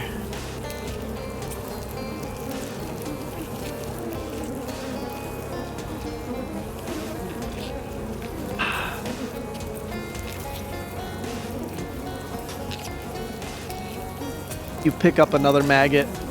It sticks to your hand, and as it writhes, you can feel the glue-like mucus pulling softly at your skin. The fluids pumping around inside it make it pulse faintly, like a slowly beating heart. You squeeze it, gently at first, then harder. It has the rubbery resistance of a half-filled water balloon. Imagine a white balloon partially filled with warm green milk, and how it would feel to squeeze that in your fist. There's a thin, high-pitched squealing sound as it bulges at the ends, and then bursts, spraying you with, by appearances, rancid cottage cheese and antifreeze. Now is when you start to notice the smell. This is a true story. Once when I was in junior high school, I tripped and skinned my left elbow on the sidewalk. A patch of bleeding road rash, a little larger than a quarter. I washed it off and put a bandage over it and forgot about it, till a few days later when I noticed the smell. Because my classmates sitting near me had noticed the smell and wondered aloud where it was coming from. My injury had become infected. The bandage was soaked with pus. The smell is immediately identifiable. But if you've never smelled it, it smells like rotting apples. About the time they're completely brown and soft and have started to leak and collapse under their own weight. Close your eyes and take a deep breath through your nose and imagine that smell filling your sinuses, except with an undertone of sour milk. That's what you're smelling now. It doesn't let you stop! It doesn't let you stop anymore! You pick up a maggot in each hand and squeeze them. They thrash in your hands and squeal, a thin, high-pitched noise like a pinhole in an air mattress. You close your eyes as they burst, and warm, clotted innards splatter against your face, then ooze down and drip onto your shirt. You might expect their insides to be cold, as insects are cold-blooded, but in fact, maggots generate a fair amount of heat through metabolism and muscular contraction. In terms of texture, it's like being splatted in the face with a bowl of warm bolognese sauce, or perhaps more accurately, if someone projectile vomited onto your face after eating a bowl of warm bolognese sauce. The smell of rotting fruit and sour milk is thick in the air. Now, some of the juice got into your mouth. I don't really have a point of comparison for the taste. but I imagine it tastes much the same as it smells. A little more acrid, maybe. Killing the maggots in ones and twos is clearly going to take too long. So you jump as high as you can and stomp heavily into the pile with both feet. The sound it makes is sort of a squawk, crunch, splat all at the same time. And you're up to the waist in thrashing white mucus-coated grubs. You lift a foot, but lose your balance and fall backwards into the pile. Imagine falling backwards into a ball pit filled with overripe tomatoes and long expired milk. Except the tomatoes are alive and crawling on you. Now they have covered you. They're everywhere. You roll around, crushing the squirming maggots beneath you, feeling each distinct burst as the rubbery grubs pop under your weight and spray more yellow-green bile and lumps of white gristle into the growing pool of sweet and sour smelling slime. Oh God! Eventually you stop, out of breath but not wanting to breathe. It doesn't matter, because the putrid glop has gotten up your nose and in your mouth and down your throat regardless of your desires. You might guess that you had become accustomed to the smell by now, but no. You still smell it, and you will never stop smelling the rotten fruit stench for the rest of your life. You're lying in a pool of chunky maggot stew, covered in a pulp of hundreds of burst grubs. Your clothes soaked entirely through to the skin with mucus and stinking green juice, every crevice filled with pallid white curds. You are the ungodly avatar of putrescence and filth upon this miserable earth. Anyway, thanks for reading. Hope you enjoyed it. You got an item, giant maggot. Yay.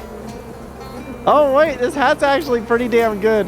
What? I did just automatically equip it. What the fuck was that? Why is that so insane?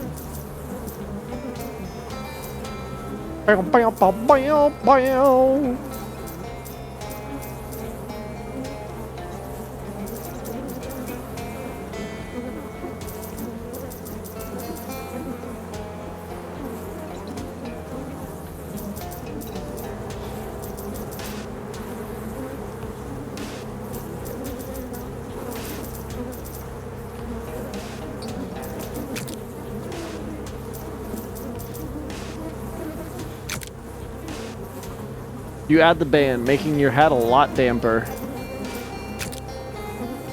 Tape that bad boy up.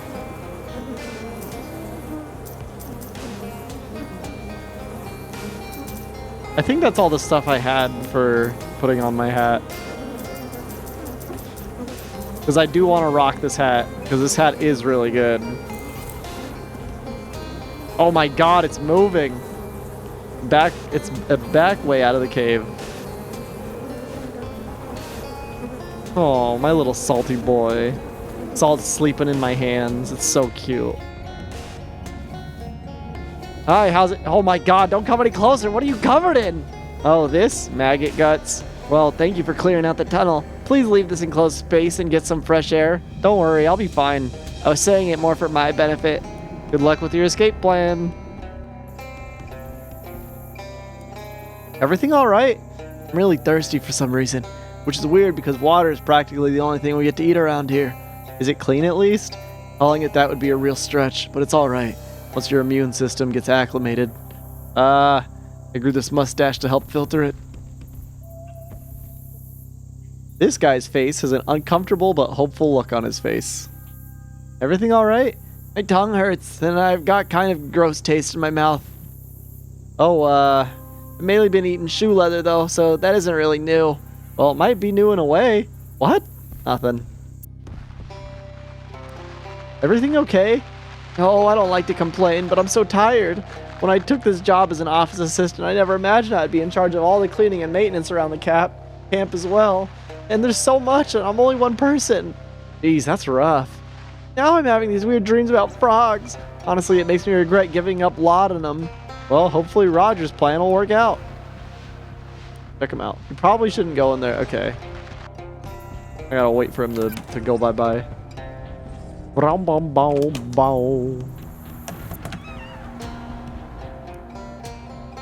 Hey, leave my painting! Leave my painting alone! Why'd you say safe just then? Leave my painting safely alone. Uh-huh. Sky has the look of someone who is trying to desperately stay awake and has been doing so for way too long. Are you okay? That depends on whether you're real or I'm hallucinating you. I'm real. The frog thing, though, that was a hallucination, right? No, that was real, too. You're about to tell me my shoelace really are butterflies. I should warn you, I don't know how I'll react to that. Maybe you should get some sleep. Jesus Christ. Poor guy. Fuck, man. Oh, it's the... Oh, God. You spot a shadow orb hovering. It's gonna do me that. Oh, no. This might seem like a bad plan, considering the old stories about people following the will-o'-the-wisps and becoming lost in the swamp forever. But a will-o'-the-wisp is floating ball of light, and this is the opposite of that. So logically, this is actually a very good plan. Except for how it leads you right into a group of tentacly shadow monsters.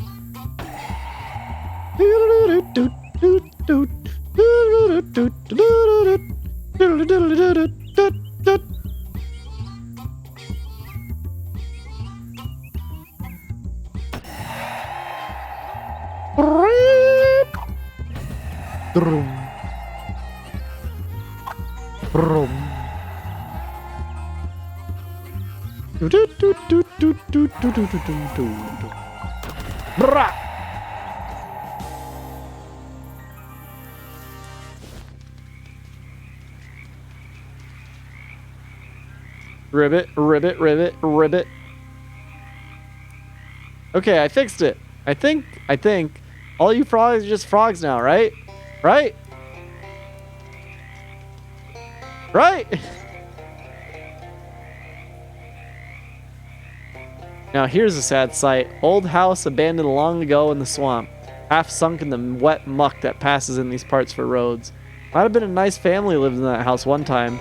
Now you look at it. Same. It's a shame is all. Go inside. Jeepers creepers, there's a bandit shot dead on the floor, right in the foyer.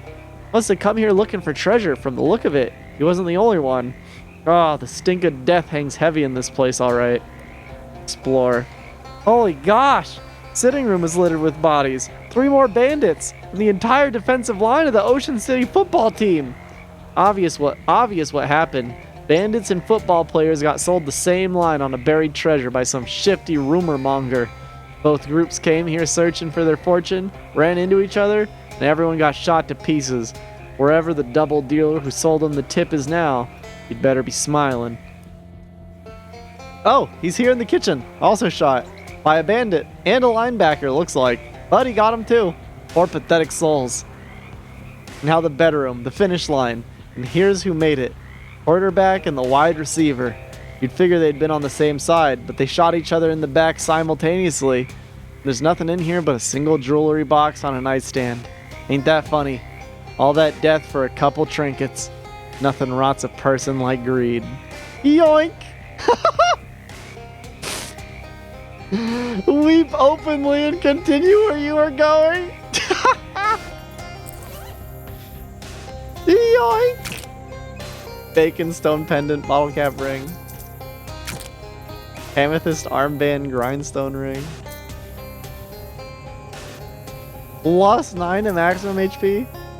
Almost all your random encounters will be fights. You can't take more than 5 damage at once? What?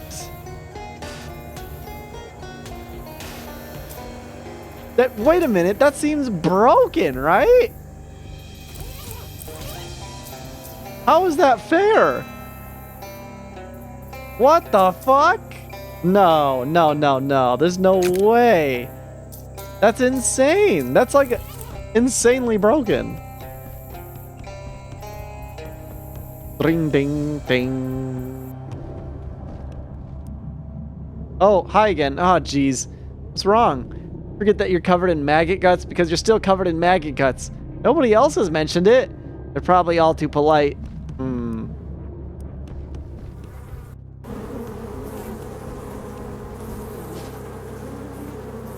Well, let's go to the Dolphin House, I guess.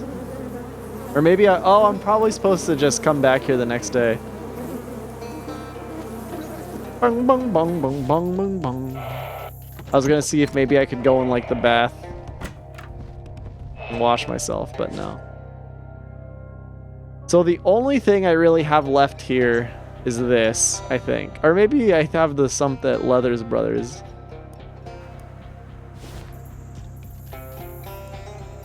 I've got your gator hides. Beautiful. That's beautiful leather. And it'll make beautiful tongue. Can't look at any animal and tell you what sort of tongue its hide will make. You don't believe me, do you? Go ahead. Name any animal. Snake. Too small. Okay. That's the tongue sorted. But without something to animate it, it's just a lump of leather flesh. What I need, mate, what my brother Paul really needs is the power of speech. So this next part is going to be much easier to explain if you've ever read The Little Mermaid. I'm not hunting a little mermaid for you. Don't need you to hunt a mermaid, mate. What you might not know is that the fairy tale about the little mermaid who gives up her voice is based on a real-life story of a gatorman merman who traded his voice for a bucket of ham. That's what gave Hans Christian Gatorman the idea. I tracked that voice down to a fishing hole in the Gator Village. Told you about before. I must have it. Anything for my brother. Family's everything, mate. I better be going.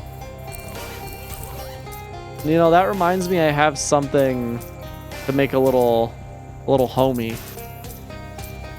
But I don't remember how to make it. It was like 3 mana enriched flour.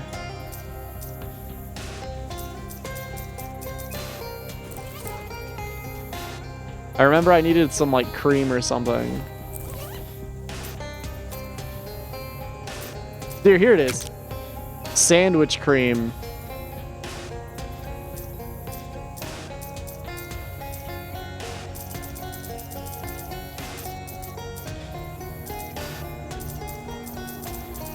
Oh, I don't think I have any sandwich cream. Unless it's in potions. It is. Okay, so I need an arcane oven now. Bum bum bum bum bum bum bum bum bum.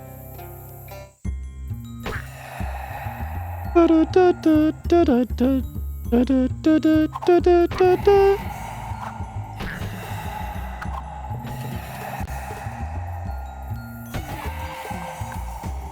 You won! You successfully banished the horrible creature back to where it came from. If only that were a little further away.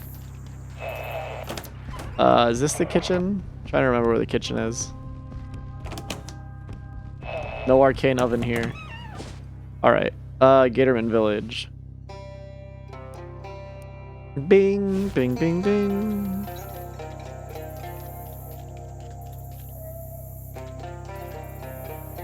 Bung, bung, bung, bung, bung, bung, bung. Voice of the Gator Merman.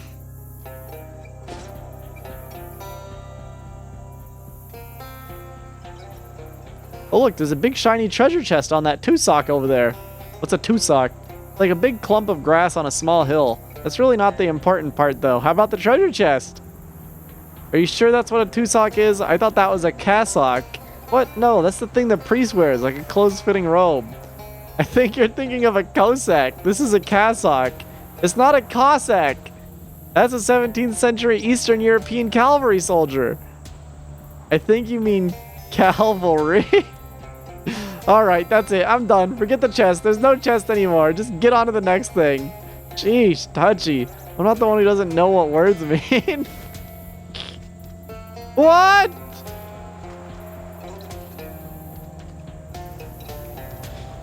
Visit the prisoners. A Gatorman raises a green forepaw in protest. Accusing hunters. Crimes grievous. Butchering Gatormen. Killing mailmen. Despoiling land. Speak you. Be accomplice? Or be alligator? What I can say is I didn't kill that Gatorman mailman. I wouldn't harm a scale on a gator's head. Telling truth? Or controlling glands.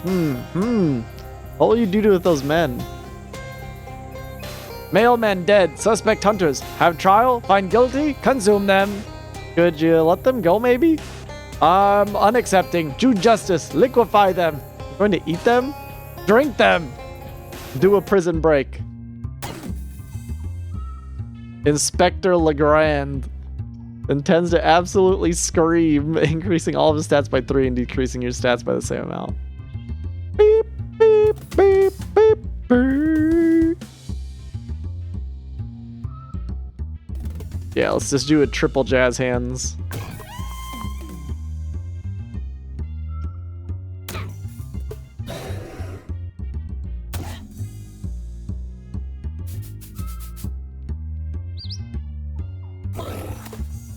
Doot, doot, doot, doot, doot.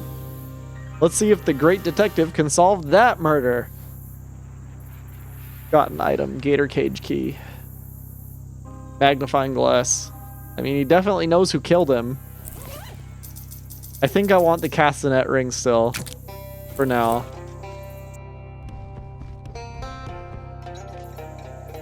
Oh, detectives use these to investigate tiny crimes.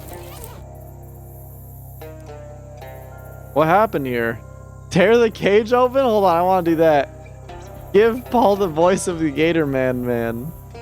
Got snatched, didn't I? It's funny. I'm calmer than I thought I'd be. That male manslaughter has been hanging on my conscience some. Think I'd been expecting the claw of Johnny Law before too long. Paul, he wasn't wrapped up in this. Not fair that he should go down for it too. Give Paul the voice of the Gatorman. Paul and John's eyes widen in anticipation as you pop the lid off the grimy jar. A wisp of breath escapes from the glass prison and wends its way through the bars of the cage, pausing in midair, then darting up Paul's nostrils. The new breath has invigorated Paul's muscles as well. Plump and pulsing biceps prise apart the bars of the cage. John cuts short his rejoicing when Paul crouches over the body of the Gatorman and keens in mourning, his first noise with a new tongue. Sorry about that. Enough of obscene murder and asymmetric service to animalistic desire. Brother, you practice a violence that is worse than base. It is vicious. It is corrupt. It is wrong. I call an end to all aggression. I call it now. At stake is the project of life itself. Oh, what are you saying? Then Paul Leather says 3 words so painfully profound, they reduce his brother to contrite tears. I could do that if I wanted. John falls to his knees and weeps, moaning in anguish when he sees his reflection in the sodden swamp water. All the hunting, killing, all of it. I did it to bring back your voice. In finding me a tongue, you gave away your heart. No longer can I recognize our blood in the ocean of it if you were spilled. I call you brother no more. This doesn't seem like a conversation I need to be here for. Let's focus on the positives. Paul's the leather tongue. Leave this place, man. Can't be a goodbye, brother. I don't wish it. I know that if I see you again, it will be for the last time. I will use the last of my life to build a ladder to heaven of my own, so that I may protect the dinosaurs from men like you. I also will be doing, say thank you to nobody in particular. Paul Leathers has regained the power of speech. He's almost glowing. Hello, Paul. It seems our paths are fated to cross. How are things between you and your brother? He may be my blood, but I will not call him brother. Our blood is undone by all that which he has spilled in the causes of violence and vengeances. When next we meet, it will be that in that azure empyrean, upon the highest rungs of our respective ladders to heaven. So, not that great then. What will you do now? I build a ladder to heaven, which as we speak, grows rung by rung. When will that be done? I expect not for several weeks. We trade. You don't have anything I want.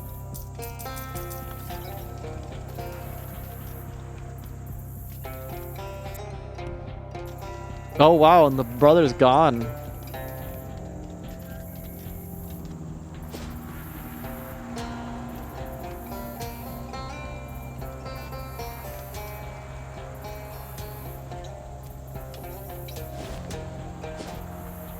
I have no idea where this fucking car went.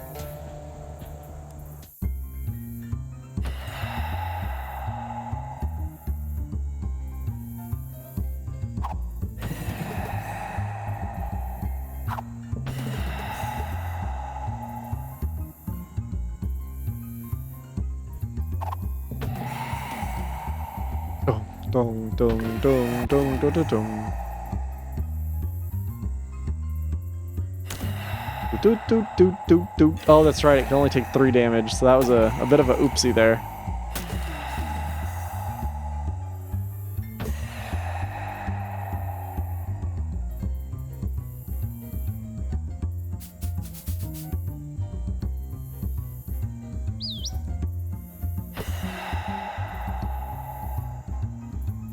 Dum, dum, dum, dum. Jabroni Brawl stream when? I thought about it.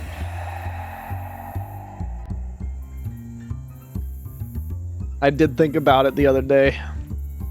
It'd be fun. I had 1 health, and I shot it 20 times. Oh god! I almost dropped my water. Hello, Dirge. I think I'm gonna feed Mo Skeeter this animal food.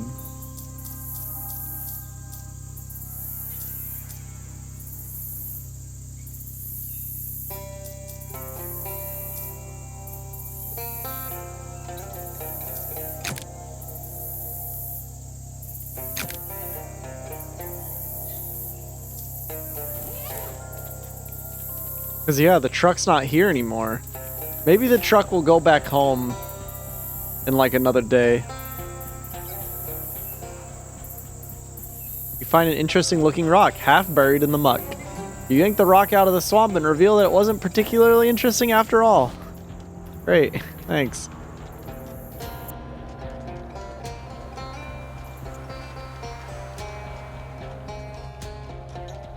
Let's see. 3rd time's the charm, right? Like, maybe I'll be able to figure out what's the deal with this place this time. Let's push this rock.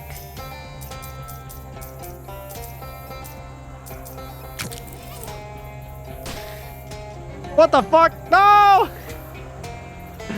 It was heavier, and now it's heavier still. The force of each push exerts energy on the boulder, which is translated into mass. E equals M. See? Glad that's squared away. Oh! This game is so stupid. Son of a bitch.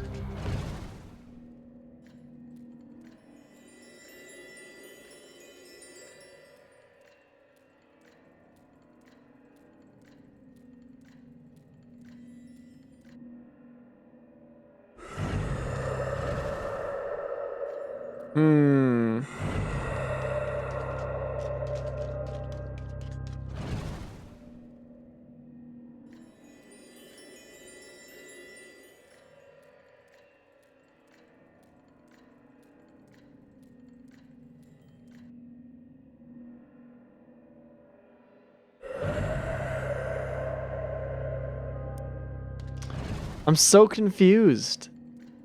I feel like I've done everything I can do here.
Oh!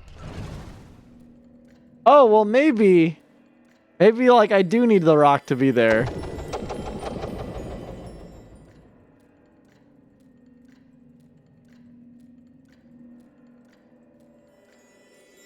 No, I think I need to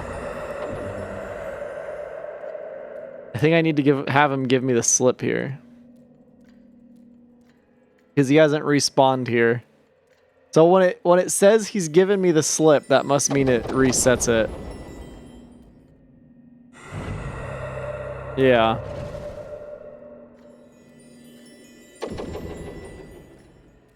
So he should go down into that bottom one.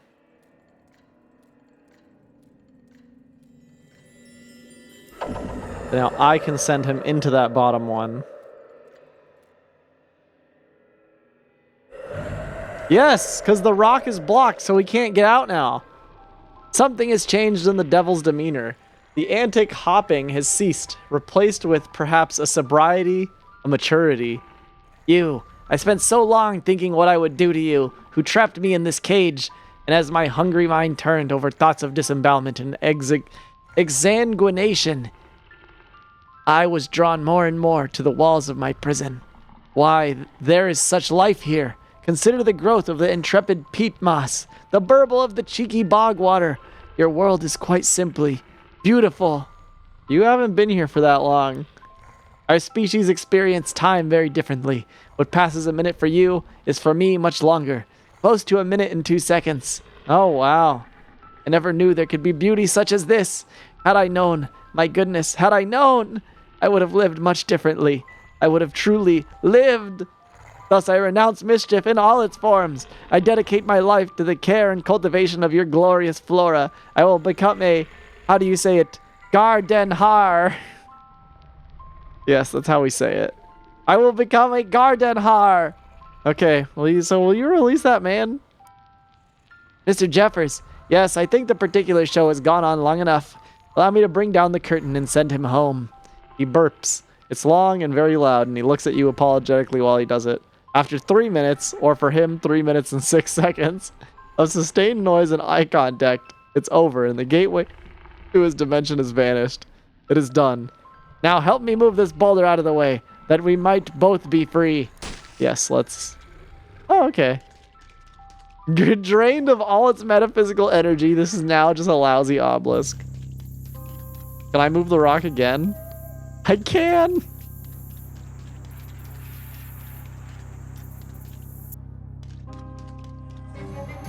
The man you saw in faded form, floating in the shadow rift, is before you now as flesh and bone.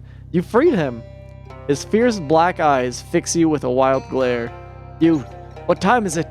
Hold on, let me check my uncursed pocket watch. What year? 1928. Right, okay. Then I've been gone for 26 years. I'm going to need you to fill me in on everything that's happened since 1902. Do that. You provide a concise history of the last quarter century. Okay, thanks. Is that all right? Yeah, that's fine. Thank you. Disappointing to hear the watchful eye close its doors. Time to find a new job, apparently. At least the world always needs reporters. Who are you? Nose Jeffers, reporter. Your name is Nose? My nickname is Nose. They call me that because I knows everything. Once I've done my research and talked to my sources, then I knows everything. What's your real name? I'm the reporter here. What's your real name? Nose Jeffers? What's it to you? You're the paranoid type, huh? And now that's something I knows about you. What are you doing out here? Oh, I came here in 1901 to investigate reports of a strange obelisk in the swamp. It was strange, all right. Took me to a new world where I met the Midnight Man. He promised to show me all knowledge. You understand? For a reporter, that's an impossible offer to resist. Answers to the great mysteries of history, you know, like Neptune. What do we think's going on up there? Yeah, I don't know. And me neither, because I certainly didn't learn anything from that Midnight Man showed me. But I did think that if I stared at the cow and puffin long enough, the answers I sought would reveal themselves to me. And did they? No. Maybe if I'd kept at it a little longer. There was one teeth I never got a great look at. I have to go. Will you be alright? I'll tell you, after 26 years looking at what I was looking at, there's one thing I need, and that's a drink. And I'm sure not talking about milk. Oh, I forgot to tell you about Prohibition. Damn, they finally pulled the trigger on that, huh? I do know a place, Surf Spot. Look it up. Thanks, friend. I feel comfortable calling you friend at this point. See you there, maybe. Oh, and I should give you something for your trouble, huh? Grover Burgess, our old EIC. Don't know if he's still around. He liked to put out a special edition on his birthday, August 5th. The one we did a few years back, 1900, really broke the bank. You can find it. I bet that'd be worth a lot of money now. Interesting. Well, good luck out there. And with that, he departs, wading through the swamp water and out into the world for the first time in over 2 decades. Nice. Good stuff. I'm glad I finally solved this because it was really getting me. Where the fuck is that tree? Or not the tree, the car. The car's gone. The car left. Maybe it's at the bus stop. Maybe the car's trying to get out of town. No. Cargo vroom. They really do, though. Do-do-do-do-do.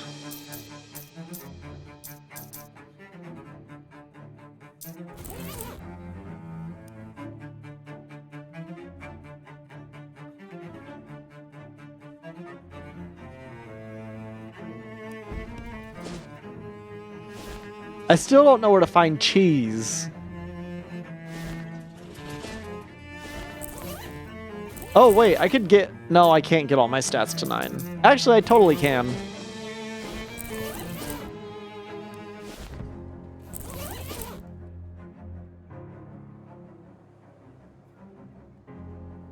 As you're walking through Ocean City, you see a couple of stranded motorists trying to change a car tire. Their efforts aren't amounting to squat, though, because they don't have a jack.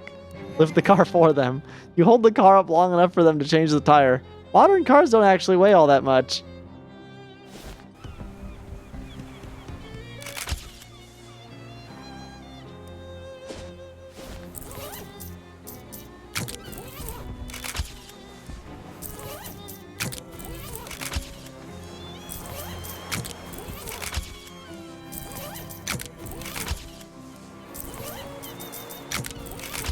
I got so many hats since I've been here. Oh my god. Okay, I think that's it.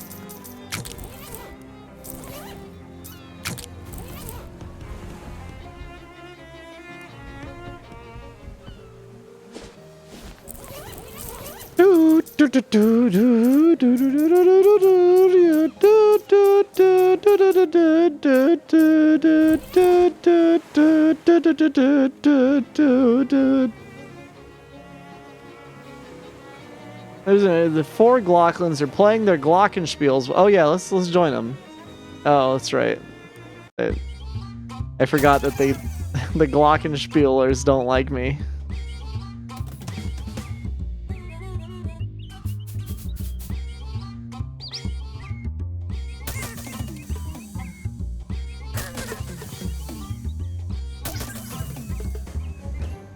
Glocklin, Mallet Ball, Glockenhosen, and Birkenglocks? Bro, we got the Birks? You won. I'm not sure what you have against traditional folk dances, but you sure put a stop to that one. The Birkenglocks? I hate that. Improves the sound of your footsteps.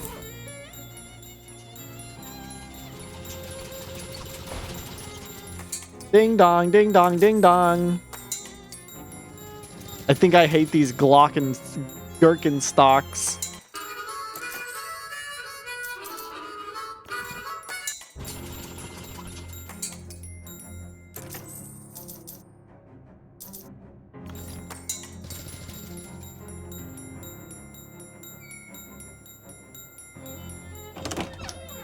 Yes, I hate these. I have confirmed I hate these.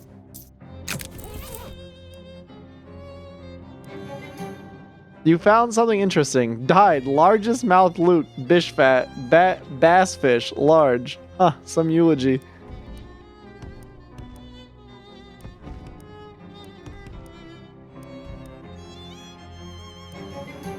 The commemorate editor-in-chief Grover Burgess's birthday, the August 5th, 1900 edition of the paper, is printed entirely on meat. That's awfully generous of him, and explains a fair about how this place went out of business. You pluck it out of the archive. Pluck, pluck. Alright, back to the boardwalk. Oh, some amateur wit has penned a mild bon mot on the wall of a bathroom stall. You smile, but do not laugh. Make the bon motiere. Aha! Now that'll get the bathroom growers roaring.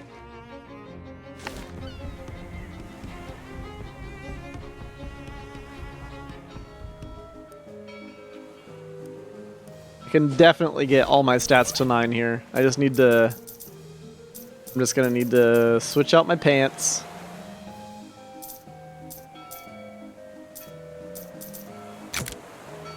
And then drink something that gives me some mysticality. Or eat something, either or. This'll do. They smell like colors you've never smelled before. Wow. So now I should have 9s, right? Oh, wait. Oh, no! I blew it. Alright, I can't get this.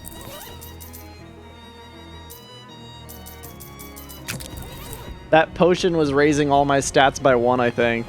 Or at least 2 of my stats. That's fine. Let's go to Crystal Dream for a bit, actually. Because I do want to wander a bit, see if I find anything.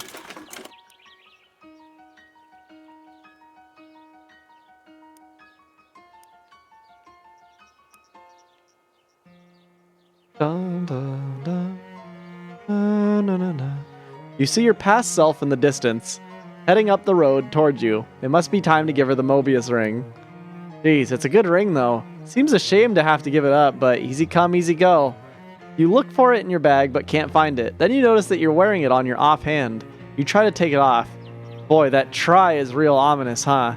It doesn't budge. Experimentally, you swap it onto your main ring finger, and that works. But when you swap your current ring back, the Mobius ring ends up back on your other hand. Uh-oh.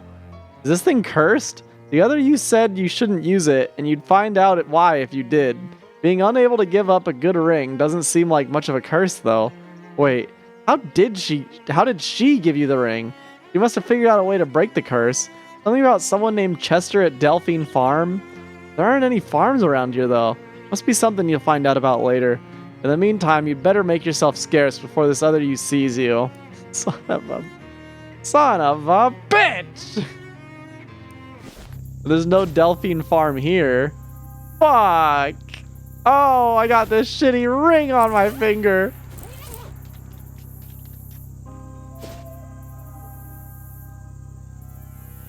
Alright, let's head back to Ocean City.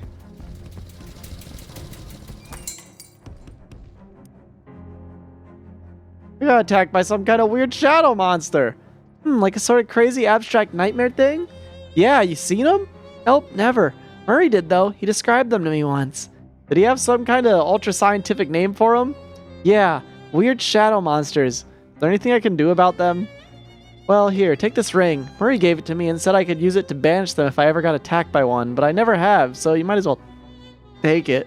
Thanks! Banishes wandering shadow creatures. Alright, well, I guess I have to equip this thing now, forever.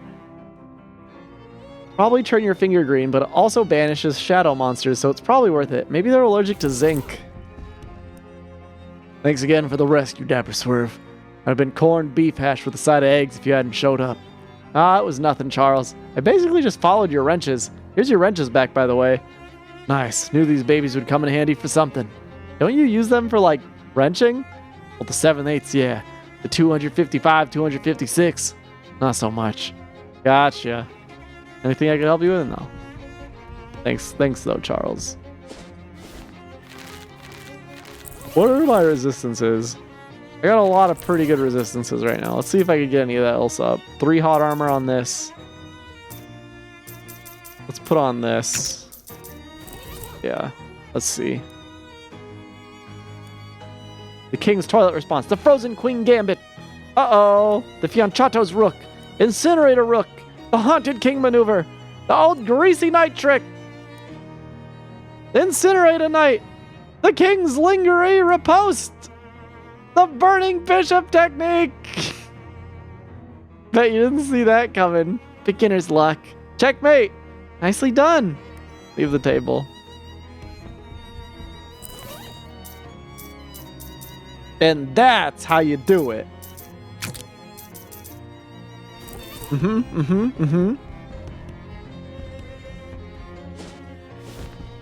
think it's bedtime. Did you know that compasses used to be different? What? Different how? Like, north used to be called west or something. Oh, right. I don't remember hearing about that. I was only about 3 years old when it happened, though. It seems really disorienting. People can get used to just about anything. Nobody complains anymore about how they stopped putting lard in chewing gum, for instance. I guess so. Time to pick a fourth store. Right. The last Burton's Bakery. Bert's a buddy of mine from the restaurant days. He makes a good loaf. Advanced Pants? They plan on selling. The first applicant is Advanced Pants. It doesn't say what they're planning on selling, but I have to assume that it's pants. Yeah, pants. I want pants. You find a spot next to the window for that horrible potted worm Grady gave you. You set out the bird bath Barbara Yargra gave you. Thaddeus happily flies over to it and starts splashing around. Aw. You set Flemberg's tiny workbench up on your desk. Time to get to tiny work. You find a hook on one of the ceiling beams and hang up your new refrigerator. Cool. This house is terrifying. Gatorman Cola? That's pretty good. Thaddeus is frolicking happily in the bird bath. Hello, you awful little creature. This is a fucking room. I want this. I want this for my room. A rusty fridge on a chain? I like that.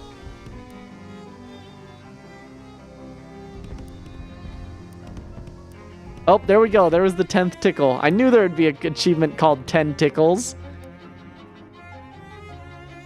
Dough baby, dough baby. You carefully follow the recipe and whip up a little dough baby. Lil Glenn. His name's gotta be Lil something. Maybe. Oh, I want to name him Lil Smokey. I like that name. Like the sausage. Lil Smokey the dough baby. Hey there, Lil Smokey. Heals its owner. That's not bad. You've made a friend. All right. I think this is a good spot to end tonight for this. It's second game today because it's early. And I know exactly what I'm playing, baby. But that's it for Shadows over Loathing tonight. I wonder how much more of this game I have. This game is very fucking good still. I love it. I love it.